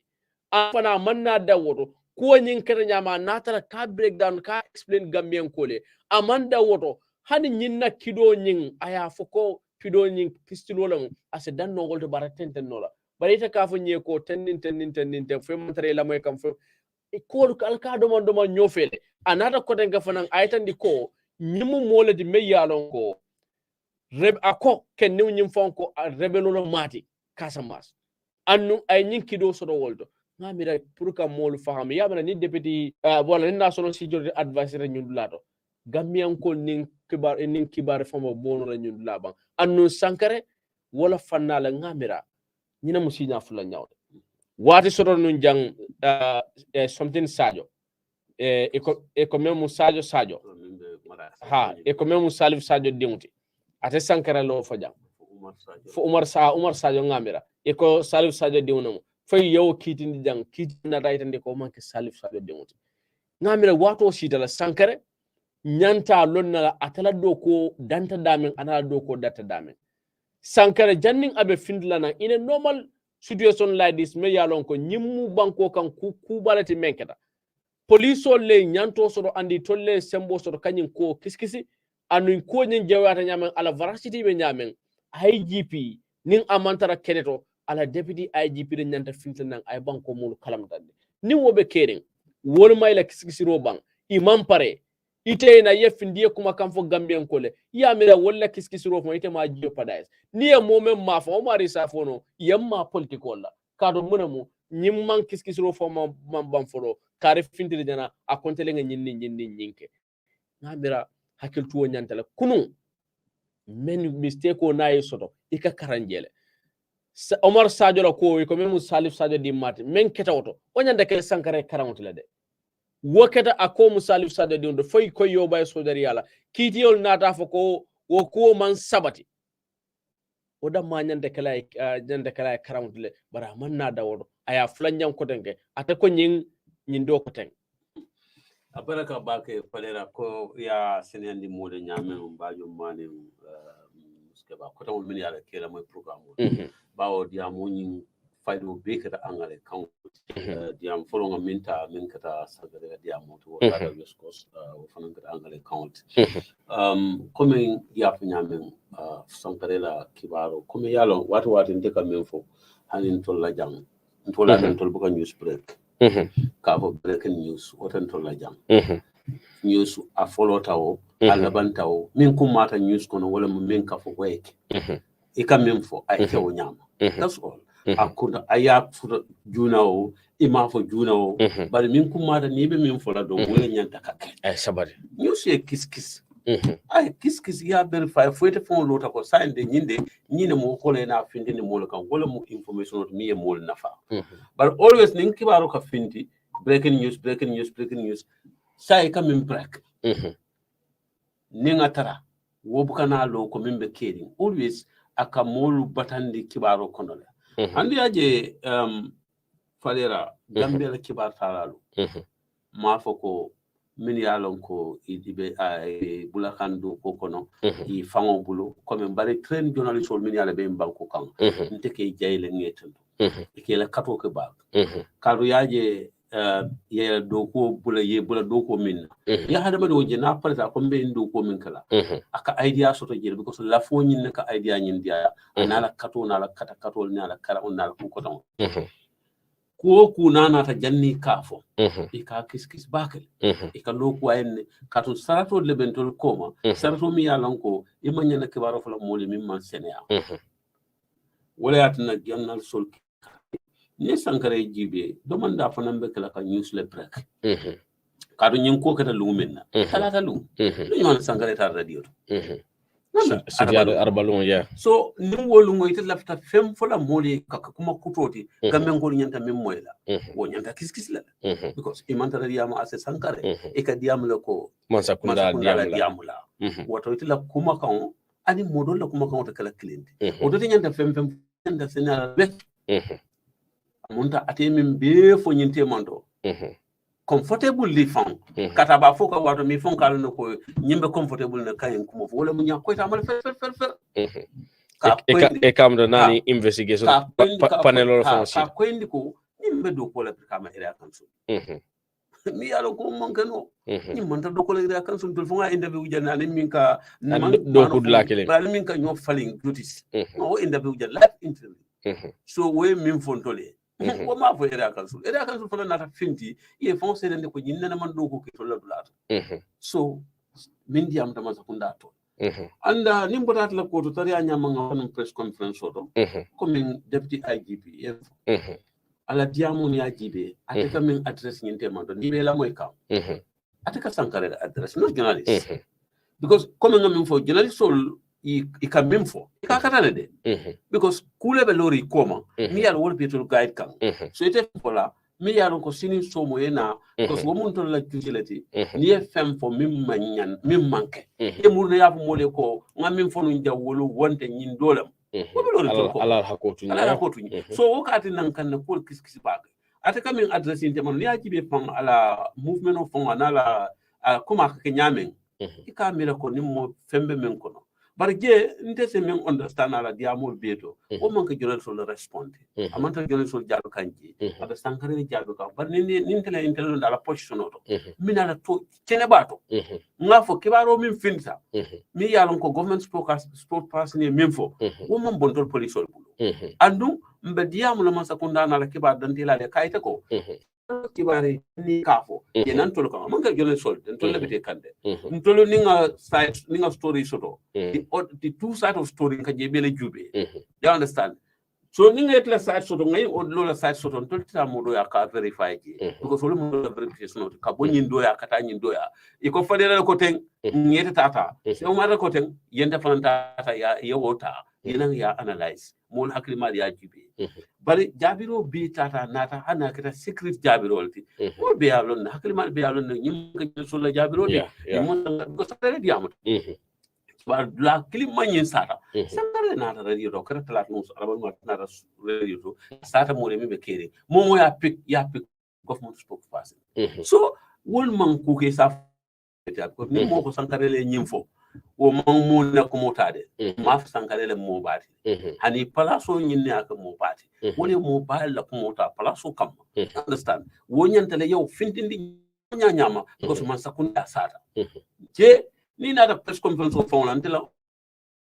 e ngam faham press conference o nyin kono wala ñin national security advice hana dam mala diamuta fam ñim press conference o be hana ta dam mala na diamuta information o ñin sur mo ci ba salal sura min ya sotole sa min tuté na tema wala ka ñinin ka min ye daw soto dal min to ka ñinin ka ngamira ni nga tara no ye press conference o ma ci komen ko ñin dole mbosti ñin dole fanam ya we have to understand sometimes nga jibe nin tol bebe den ku kilo min na nin kon na ko ke kilinti me ya understanding tol kono wala min sa non tol kono ngobula wala ya nin ko fale ba tafo la fo na fana ya tafo ali fana ya tafo tumando ni nga tara man tara ku kilin na ko lo fola nyoko wala ko me wala katate you understand but national security advisor ala kumo nyin nin kibar fintente mano mol ni mintara mol ni wotata andu yaji nyin karol min fanam fon bebe ke kay inte mato ni nga tray chance di journal sur because nga jël je fanam ma be bondi but journal sur man comfortable je because time o tatale mbita fen ko la mbita mbita fen ko la wala na press conference o ni ba kale ka wato ni wato mi yanon ka correcta ani ko ni tara bade ni pareta botna bade la wo ko la mina press conference o sa comfortable ali min fo ki ba salali ye nyinin karo ke sal nyinin karo minna isaje mol sala moy ka min fo atule min fo ani to libya nyinin ka minna o be si sene amodi afo nyin ku sifa nyin ku balati banko kam min kala nyinte kundinde imman kala haraba nyinin karo ni jabiro no nyin nyinte kala time molati mi yaron ka to yalla satro ko fali pareta ale wato de kibar taral fo nyinin karo ko foi pare pour que gamen ko info o dam mala mon to la do kote so nte info national security advisor obviously fadera ate damma na diam tan temanto press conference on ci sutia ki batale nyinin karo keno ay minfo mo na say okay niaji IGP ate min fonda mo understand latitude 4979 programme sare eco 78 ngala mo kabla commence da fala bandula mo fe soto ji que suna lango ni min tanga min fam jate be mo address kam amana plainly but until understanding wo man na opinion na understand yo ko ko ni understand yame wala ngata ko address no journalist ni ngata ki ba sala soto ki ba sala ko non jang mi kuma fo ko min be ko sankare ji min foten iman kuma ko soto je ndi ma bon autorité bulo e be ni karo soto la de because yemi fo jumala fo and yo lo min tol definitely ngamira the Gambian leader même banko be karafare membul bi president Adama Barrow anyanta samfula jusula, right? Kol be damen. The narrative should not continue. Mbe alharo men kono manyana tentenna when you come to communication. Sankara be operate kan nyamen wote keno la operation nyati membe tenten nola man sakunda ni molte. Kadu muna be Kering nin kolu keta banko kan molu nyanta kibar la le barite motombo men nyanta molu kibar la woka molu kibar kula men man sodo fo baro mallo janga ko gammen kol alkal baro media empowerment la moy ñin dolol bu ka fem kat wom woldi alkari ñul la moy wala ñinde ko ñul man jara pour ko la moy kadi bu ka kufa men jarta ni mol ñande kar ñul la moy ñana ñu dol la moy ko kam men fo man jara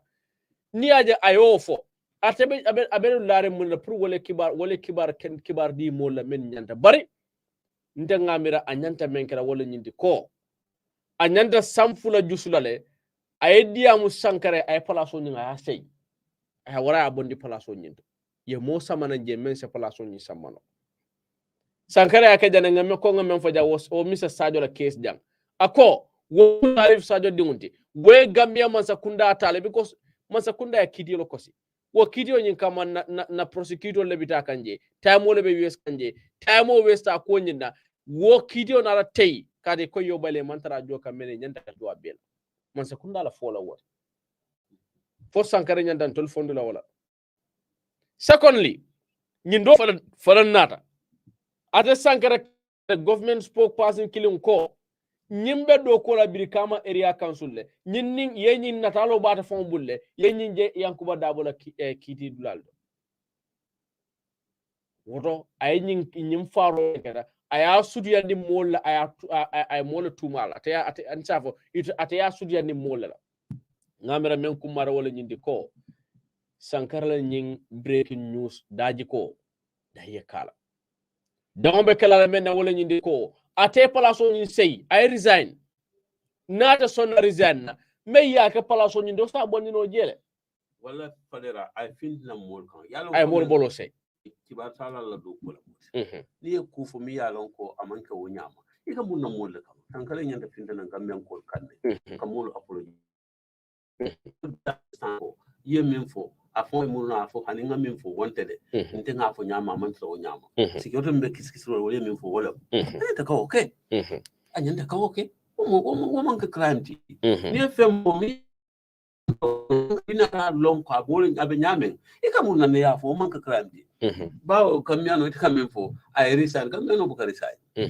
gameno pour ka nganda do ko hani mo mira e ba fa ya bayle barke da hado ko wonte andum kumbe wo nyama nyin wonte kundenti ko janni ka telefono be ala dan na fana mol min yaran ko ni tsayin kono ala si yam bonen ka faro ke ka banku do ko la banku do ko mo ci hadol ti fi sabilillah moy wuli mol ye la ila bun kono surtout to sido mol ye loyta kunne ye kante ni di mbalbe laare ko nin ko wuli wayta lo sate kono ibe kantaro la je e wol sa je banko la sunu palati wotombe ala dan na ala si yam bonen ka faro ke la bu banko kam fana ala kana ka banko e albalati wala ka asa ka banko e nemo ti ala ya nole nim montoro be banko kan kotake ala so faren no abe kenya kairoti bijay sidna muhammad sallallahu alaihi wasallam amin allah ya rabbi janimbe layno yalla ko je sankar nima arrest ima charge for misinformation mamini nyanta for false information mamini nyanta mo charge la nyanta mo arrest la nyim banko kan ko false information wara misinformation all because the whole Gambian populace I only misinform and then Amanda will misinform la a whole institution I kuma kan tili wala la memo birkama area council and a whole honorable chairman me yalon ka be kiti kono wala kiti o ay ko tili wala woto ni nyul nade ko senende ni man sangare charge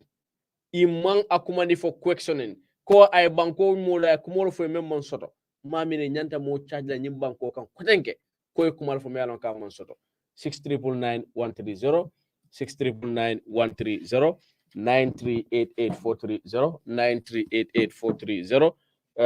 mbal dana men drong wala mo nimbe commandro kala drong nendiro anin kuma kanjo wal seke fende be alon ko sem fanjam fande wala command la follow jibe so kon assalamu alaikum Assalamu alaikum. Tori mani kan kuma ni min dole.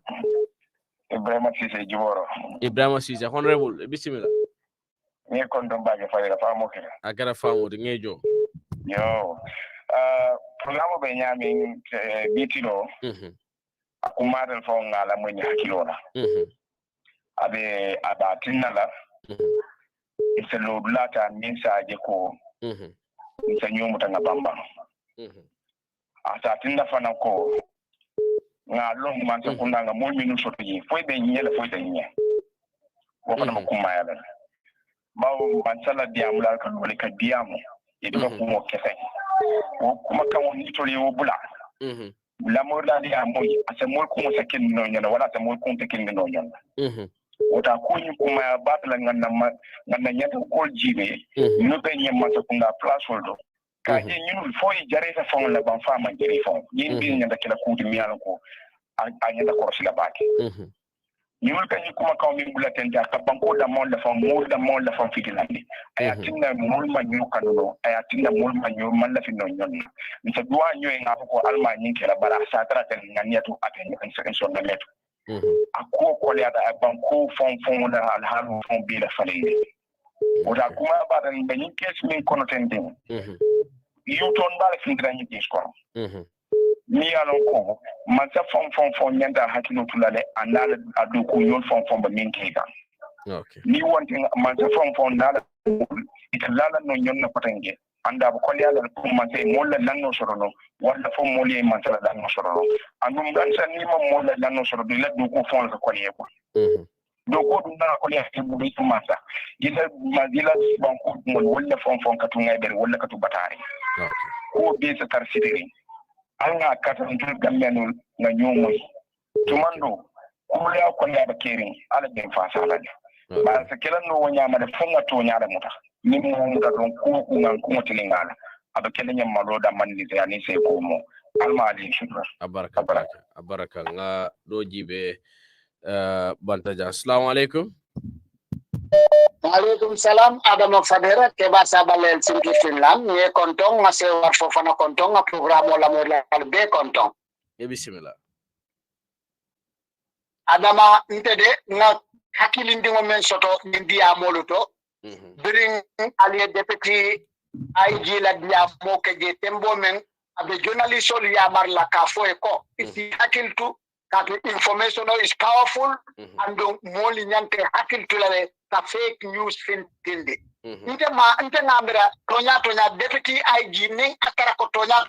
luwa kankalale mati ko ntolbe ya mutanyame atanyanta men fola ka tonya fata anyanta sankarele follow to kumandila ko ntol fonga government fanko no mol me alonko high profile le muti hakil to abe mem fola because aye sankare mem fo aya moyde moment yam ga birin ko kata me mol misinform ko sankare sankare misinformation on menke was based on political hunt and anin to nya kilimanta wo puta da men banko kan itulo bal andu tebe mol won kan ne ko alsi kuma fo me alon ko atina setan fe alsi kuma fo aliyali hakiltu alkana ku fal kum fe itiye sankare joy wo kumo be kono ikenya kilin journalist dumale mune safe me alon ka keta tanoti ikata mo refragol men yalon ko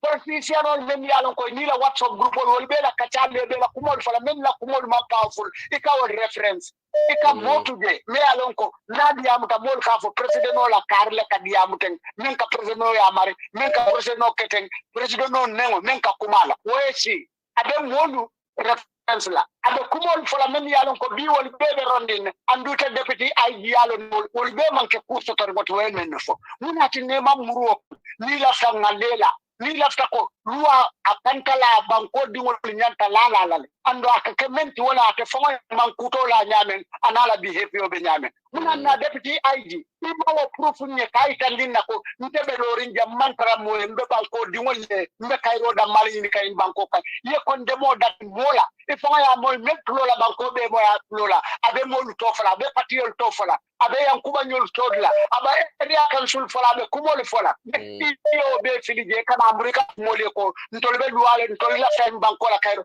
jumal itela fem banko la kayro la banku din jumal ki Gambia Porque Gambia soto nyamen to ni be ma soto wala nyama ba. Ye Gambia la kay ko taw ni nyame depuis ay din to la fa kanu katan bi tati. Ntol fana mu Gambia di wolti ko mu Gambia di wolti nyame. Ntol man la Gambia sera munatina ni molu be loren. Pour ka to nya fasa. Ali kanali kam molu masilandi. Ali kanali ka kumol ke. Ntol data lal ko atol nyanta kala pollution le kunu. Ntol lo tali jang. Yali tonye ya je me ko be lal kan ko. Police ole kalwa mara ite dua dino la sojar wala nata mosbodi yalla biya tol fane na jaw ali min to andi na to gambe ay no fomo mun ce ko wala andi petit ay donc so de content di wonne ti bang batinna ite la yum so di wonne te ite warandi lan tati warete sikala santon tati mbe mo gambe di wol ta la do mando mamol kan ala non ko luwon so male bala waaj nga doji be banta so kono assalamu alaikum wa alaikum assalam fadira to di mani kam kuma ni min saya sayanam bikama jida forest e bismillah baraka fadira Gambia ko ni to war it's coming to 39 years Gambians are gripped in fear. Gambia the immense uncertainty, anxiety. Sanji tan sabanin kononta akawa isla sorry ya muanin kononto radan ka wala walin. Sanji muanin kononto imkana dum wala kono. Gambia nol be anxiety kono. Ibuka hay mu komen lieutenant na wala mu mol man dankene ano ko ila banku diya ila government ya so because min sanji ta mon nin kononto kono na nyaton ko buka to nya fo moyi kam marani sembo doronnela anin ka si ka feri jawol de da kurun tiyal de da kam mo jude men sembo da ka lekan okay ngalla moy ni tanko belale kukili welen jahaje at that company meeting to disclose the type of gun and where it is manufactured and so where it has come from. And we have confiscated it from the culprit. But I need more for journalists who are in Kaya. So I come in for ya kido de mintole kido mensa minto info kido for nyanta jela hand newspaper balal ala mark ala everything news nyanta disclosure journalist so ya newspaper balal ngala where is the gun from nyanta will be on mala a manufacturer mintola ni men for heka men for gardenoli nga kapu nyono ke client nga tonya fasa tonya sabati banku kan nga nyanto soto before 1994 him rule of law le bejang democracy and rule of law people were free to do speak express themselves people were free to do whatever they want to do so long as it is not against the law nga sara amal loi tinya. So please, laptop maral sifa la nyimbanku kan laptop na freedom so na tanko so na nyantol so abaraka ba abaraka nga murubanta assalamu alaikum wa alaikum salam adama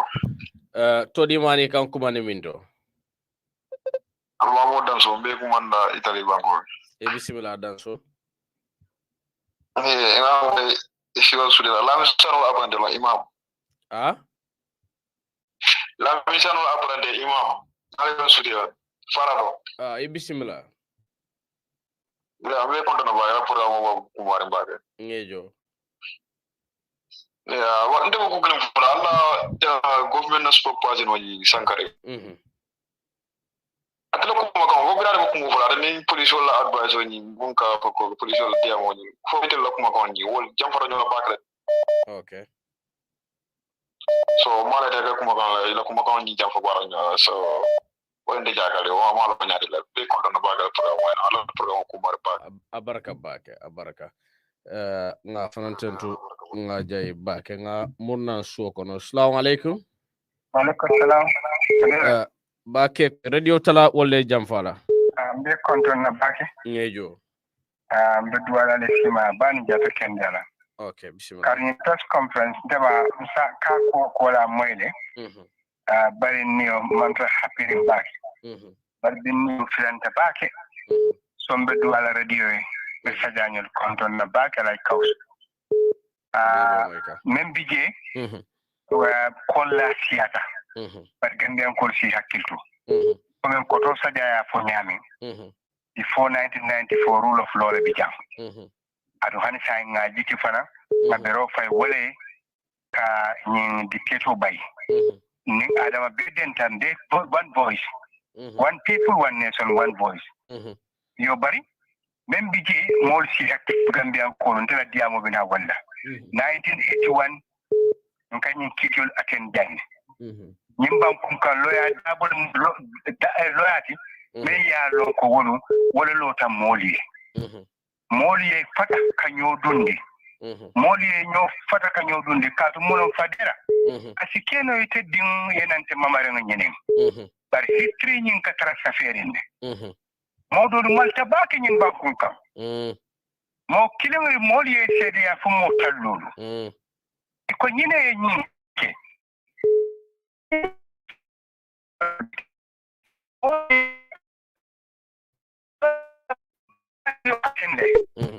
Nintada courthouse akatara loring. I don't bije aka buloki la. Ide da ke bayata.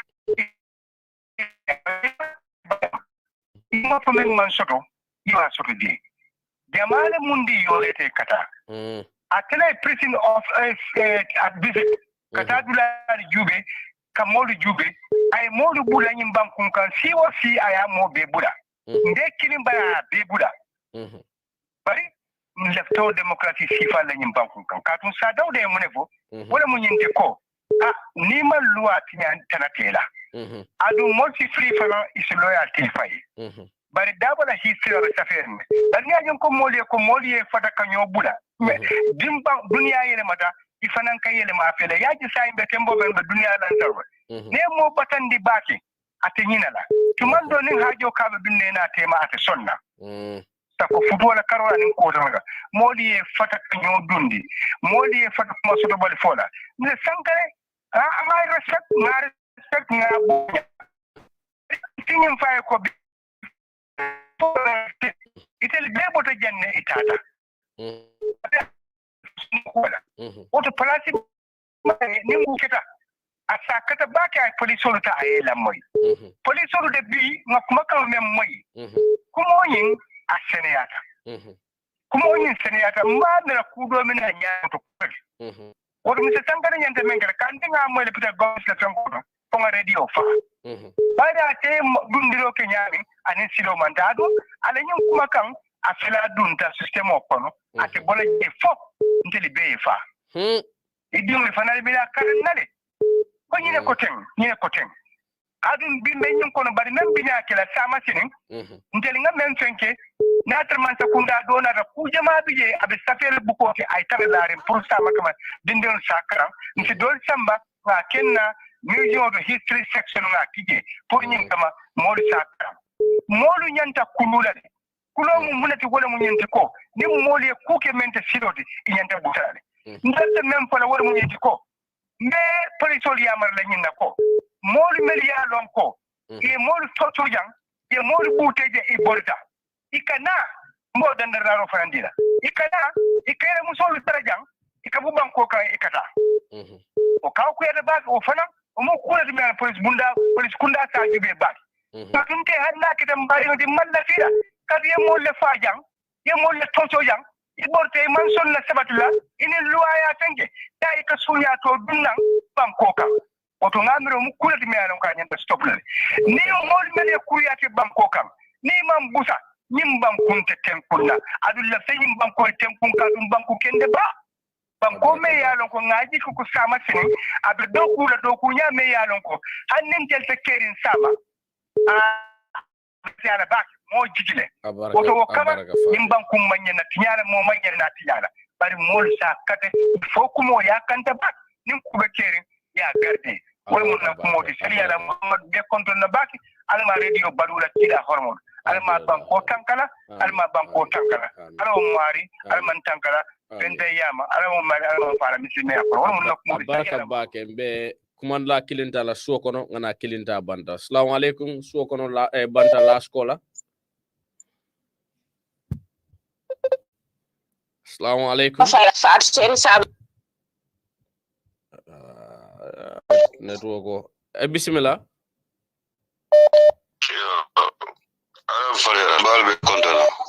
Okay, ito di madu. Alhaji Njai, bismillah.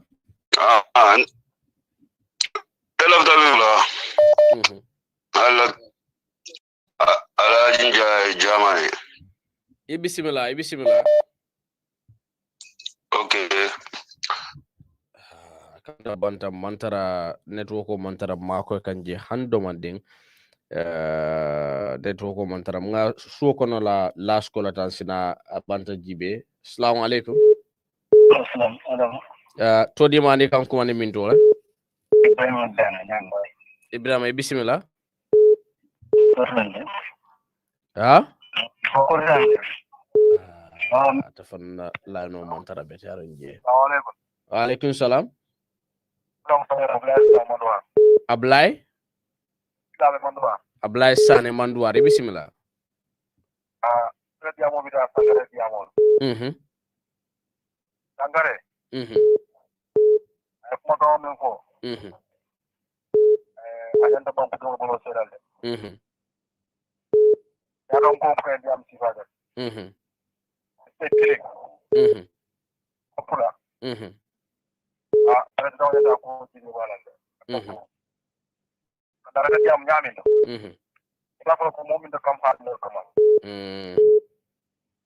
Na ya maro da plan nyamin kan. Ipon bu mo lumne sara. Ni no ko kono ami ya ko mo ra para mo ko tro ra ni o ke. Ko ko den ko da ko. Ina ko soro so manda ga ci kanan do ko la ka ñu tara tino ko ne lori. Ko da ma bala fara. Yeah. Ay den ko den yo ko ya ni la sa. Ado abo jamin to odo labu ko do na na ko fi la ko mulle ko kar jol pati kar le ninke ko an plan jam ko na mo kan es man ninna ko dali dem po ci bala de okay ko mo nim ben dal kan de kan ko ci bala wala ci fa rek ko ni bla ko ko dali na ka ko ci bi fa okay ne ke ma ko doro on dara ko suto ko dali na ko ci ba dara adam baro na ko ci ba dara baraka bake abamoy ka baraka bake tala mu sokono last call tinga final last call jibe banta. Assalamu alaikum. Alaikum salam Adam Fadera fa sen sabal mi konto ma se ku mar konto ma min be kiri la moy lal bi konto bismillah network ko le jolonno yo afwa nga wala je wallahi Adam Fadera bala fa warta ni ku ya warta Gambia o kanyi mi ramo min be nyen kelendi nga jiyo bontale mota ko no ko teke nko baroman sakunda man taraje do kuola momo ko nyimbu baroman sakunda be do kuola letele be do kuola itebe jele kela kunkilin nafaso to waranta mole be je min keta nafa bar banko man tarata kam Fadera ila spokesperson ya min foten wallahi Ibrahima Sankare nyinkum ko min fote nata rama sakunda correctly ngomu ifamul le be fintila ka Sankare break ka Sankare condemn ka itandala ko nyimmin fo imanya na fola mo manya na fola mi ya lonko hani mo ko ten kense ko min tata paso kita mo falela imanya na wakatandila mola ni maloku ko mo nyiye sana ka wakatandi pationa foite ka faka be do ko la nyindula karleto nko Sankare min fo jan Sankare manya na taralo ko la to laman sakunda ko ko tege ko ko ite woje ka fore kono fet nko Gambia di wala alinga nyaayele bang alinga nyaayele sakom solu nyili min fata musolle keli fata musolle di wala fata ngota min kono bulata na wala kono nko baroma sakunda kununga min kumbo ko yaya jamme ka minke andu yaya jamme bukake molle kake womo kilingol wolle be baroba la womo kilingol kunu milka mol bunte ka mol fa system kilingol hani bi wala be Gambia banko kan woto Gambia di wol tolle nyanta kuni nanga nyaayele hey momi yale ko ita kan yamu persna wonne wala ni tabe kumo fala wonyanta kala kumo leti moli nyanta kumo mi moyla bari te da ele lolu mol ka fa ko fitino fayma fitino jaba sankarele Gambia fitinoti Adam barola man sakunda mu banko kan fitino leti ali ngato nya fonni ale dia nyin Gambia mobe le tamu mo kata fo fenti nyin banko kan Gambia di ngolle ke kati oto ni mol mi be fitino bondila munati na mol kan o ka mo pili wolta ka fa ko ali nga hakilotu nimbe min fola fitino ala fa Ibrahima Sankare ko ay fitino bula ñim palaso man jara fenan ko abija tijele kalaban ni man palaso bula palaso be bula lale ni man palaso bula palaso le be ka bula la baraka ba ye adam fadera na ni ku ya warta kabirin lu min na persona ko fango lota kay tan di Gambia ni wala ko momo ko ye ñim mari long ne million le ni la bir wolu na kitino mun taban ko ka baraka ba ke ye man fadera mbalal do man di 1 million ito koy ko woni mo la mi yo mo long police la do ko ti police le nyanta lola kay tandi mo la ko be nyini ndiro la mo mo nyi marije be nyine dire la bar banko personal anene manke banko kan naman ke Gambia leti anene manke banko kan naman ke Gambia ti nyi banko ma fa wosodo baraka ba ke telemun na last quality ngal hakadaninte modo tan no kotenke boss ba sarodi abaraka ba ke fadera tun la moy la fana tentu ni jay min yala bebe la moy kan tembe min dunta an min man dun ko men ka fa nyano wati nyemmu ka fa nyadire menen subola be ka nyo saba nyo bari la ngani menti wala ka du din ka kelen kono wala min di nyindi am bebe kirin be la fa min wala Gambia kendo soto Gambia fon ko le tara nyama ko le ta anyande tara nyame ngata nyato ngatanka comme nga fanya men nim banko man tanka abukata no nyato nim banko konko man boala abukata no nyato nyim fem fulo lebe sabati la banko kan banko nyanta tanka la na kono fenlu banko ina ta nyato banko nyanta domoro so la kono fa molu wo kola banko ina ta nyato nim fota nyun la dron always antita nyato anu yindi am bebe kiri min be banko kan min banko bantale ka min be diam wodron ko wala diam pour banko e tanko soto nyato ta e soto banko e balu soto balu timmaro nyarta soto woto wala nan ko menen subole nyo sabole ka kala bar nan ngani minti wala kadunde din ko kono wala beden tadi ko men wala Gambia kendo be lafta wala woto ngam mol jayi ngam mol tantu mafla mole ko ala barka ba barka ba ke ngai tantu ngai jayi ba ke ngam mol tantu ngai jayi ba ke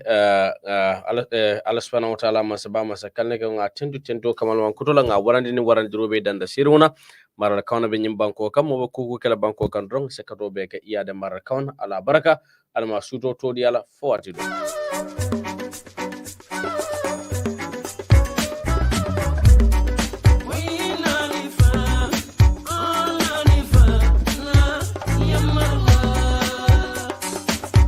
Yonna Forex Bureau. Badi mori Yonna Forex Bureau mi yalon ko felaliye Serakunda Bambo walla mu dulati dami yalon ko kodi kiyo anin kodi falingo nyinu mu nyonta wonde. Yonna Forex Bureau itorbaliye Bambole ando fele kunda baso dale lat bakote mi yalon ko wolam Purple House ti. Mbadi mori atol mi yalon ko albe banko e bantala. Na lafta kodo kila nyinkamala alla moli ay tariya andaliye minki ye wosoto tariya nyama alfero ke aliyakini Yonna Forex Bureau la atul mini yalon ko fanal be Gambia na lafta kodol de fali da kabri euro lomba fo pound lomba wala fo dollar ni nyin kodi dolu Yonna Forex lon dolate mini yalon ko e kadadi madi mi yalon ko ase kontan ando ni nyin kodi dolu fanam be bulu e lafta ke fali ni dala sola wala badi won kamune bato al nga fero ke nganna kodol kini Yonna Forex Bureau la anin nganna falindiro ke ni Yonna Forex Bureau la dami yalon ko mbe bane hoda male sotola wakamara na lafta kuma ko sotola nyinol beto ali kumandi da telefono to 90003926832151 7338899 badi ngol Yonna Forex Bureau wolle nata kan dahandi kodi kiyola anin kodi fali wala fannala walla Yonna Forex Bureau ala baraka jarama.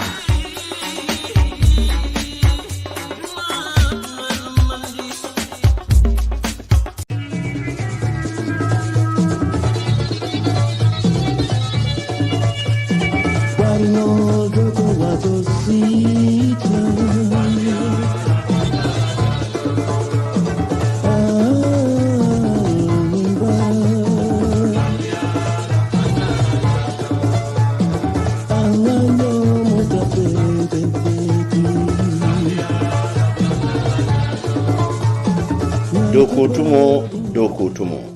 badiŋolu dokutumo sita ñiŋ dokutumo a kanale su radio tale dimasiliŋol la ka bo talaŋ woro ka taa fo tala woro la ñiŋ dokutumo a naata le pour ka ndammalu karandi seno la kuwo la ka futa senelal la ye mun bata kule soto ila senoto ye londo ñaadi le soto ine moolu se min talano aniŋ fanaŋ seno la nafaamu muneti bayiriŋ feŋo feŋ foy londo sota kuwo kono loŋ ye naa loŋ walla ite miŋ ye a loŋ ko i la londo be dasariŋ seno kono niŋ i la moyi ñiŋ programmo la na dokutumo i be a jara ko i la londo be kafula no seno kono ñiŋ duŋ miŋ ka sambaale naŋ wo lemu alteri kanuntita albadema Cheikh Omar Fofana minnu le ye a loŋ ko wolu le buloo be na ñiŋ programmo koto dokutumo wolu lemu Radville Farms ti Gambia Limited Radville Farm itol la kunkuba baade damin wala mu tubaku tati nema kunku anin fanan ni e feŋol bonde ñin kunkol to ke ibedo ko damin ke sambela cold store to wala mu Banjul International Airport wala alni senyo moy nole ibe damin wala mu sera kondati wala ila website o alsitano jele kela kata kululong www.radville.gm walla na dokutumo sita andin segumar fofana walla nga sinnu na karang senelalo.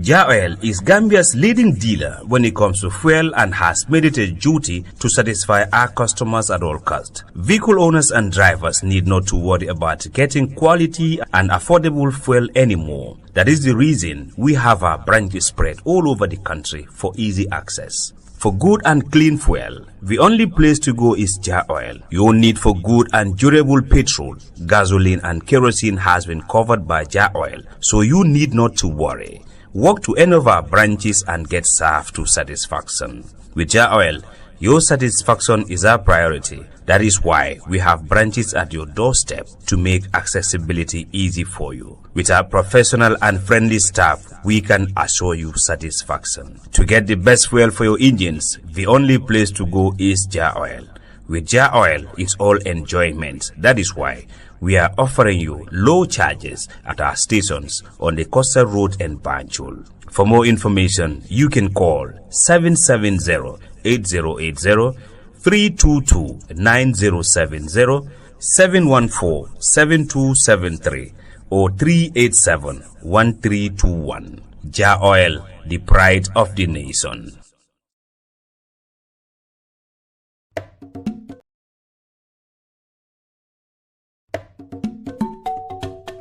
a mbadiŋolu ko badala trading mi yalon ko abale gunjur marché kono wala nata kalu da hande motorcycle la fannala bayrin sai moto da koliyata adu motorcycle itolle nata jamano kono nyin kammala kana tamo sone ande nye kabojang katajang wala asabu ko badala trading ye nyim motorcycle second hand sambale nan kabonan China ni ye sang ke fele koy motorcycle kutole sang idali be diari wala nyama wala momo yalon ko lafta nyim motorcycle la dron e se fero ke ye futa gunjur ko la marché ba fangote ka fo mi gunjur central market dami yalon ko e kayelele tili wotili talanse na tambita minute tan saba somondala kata fo tala woro wula rola holla feta kilinne sanna walla jama alingi kuman 7454464 walla 3921000 ko badala trading inatale kan dahandi motorcycle la fannala walla alingam borino ngatantalo cikaji.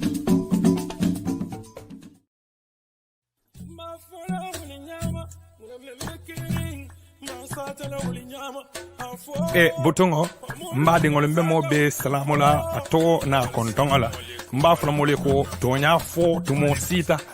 munay ko bono mu batiolti bari nyakulu malo kalero kono mu ba kunkolo fangoleti kuno dampa na singo me kuno na fa kuno yo lonne butongo mba fola anyanta fola nyame butongo Menbe Kering mba fola wala nyama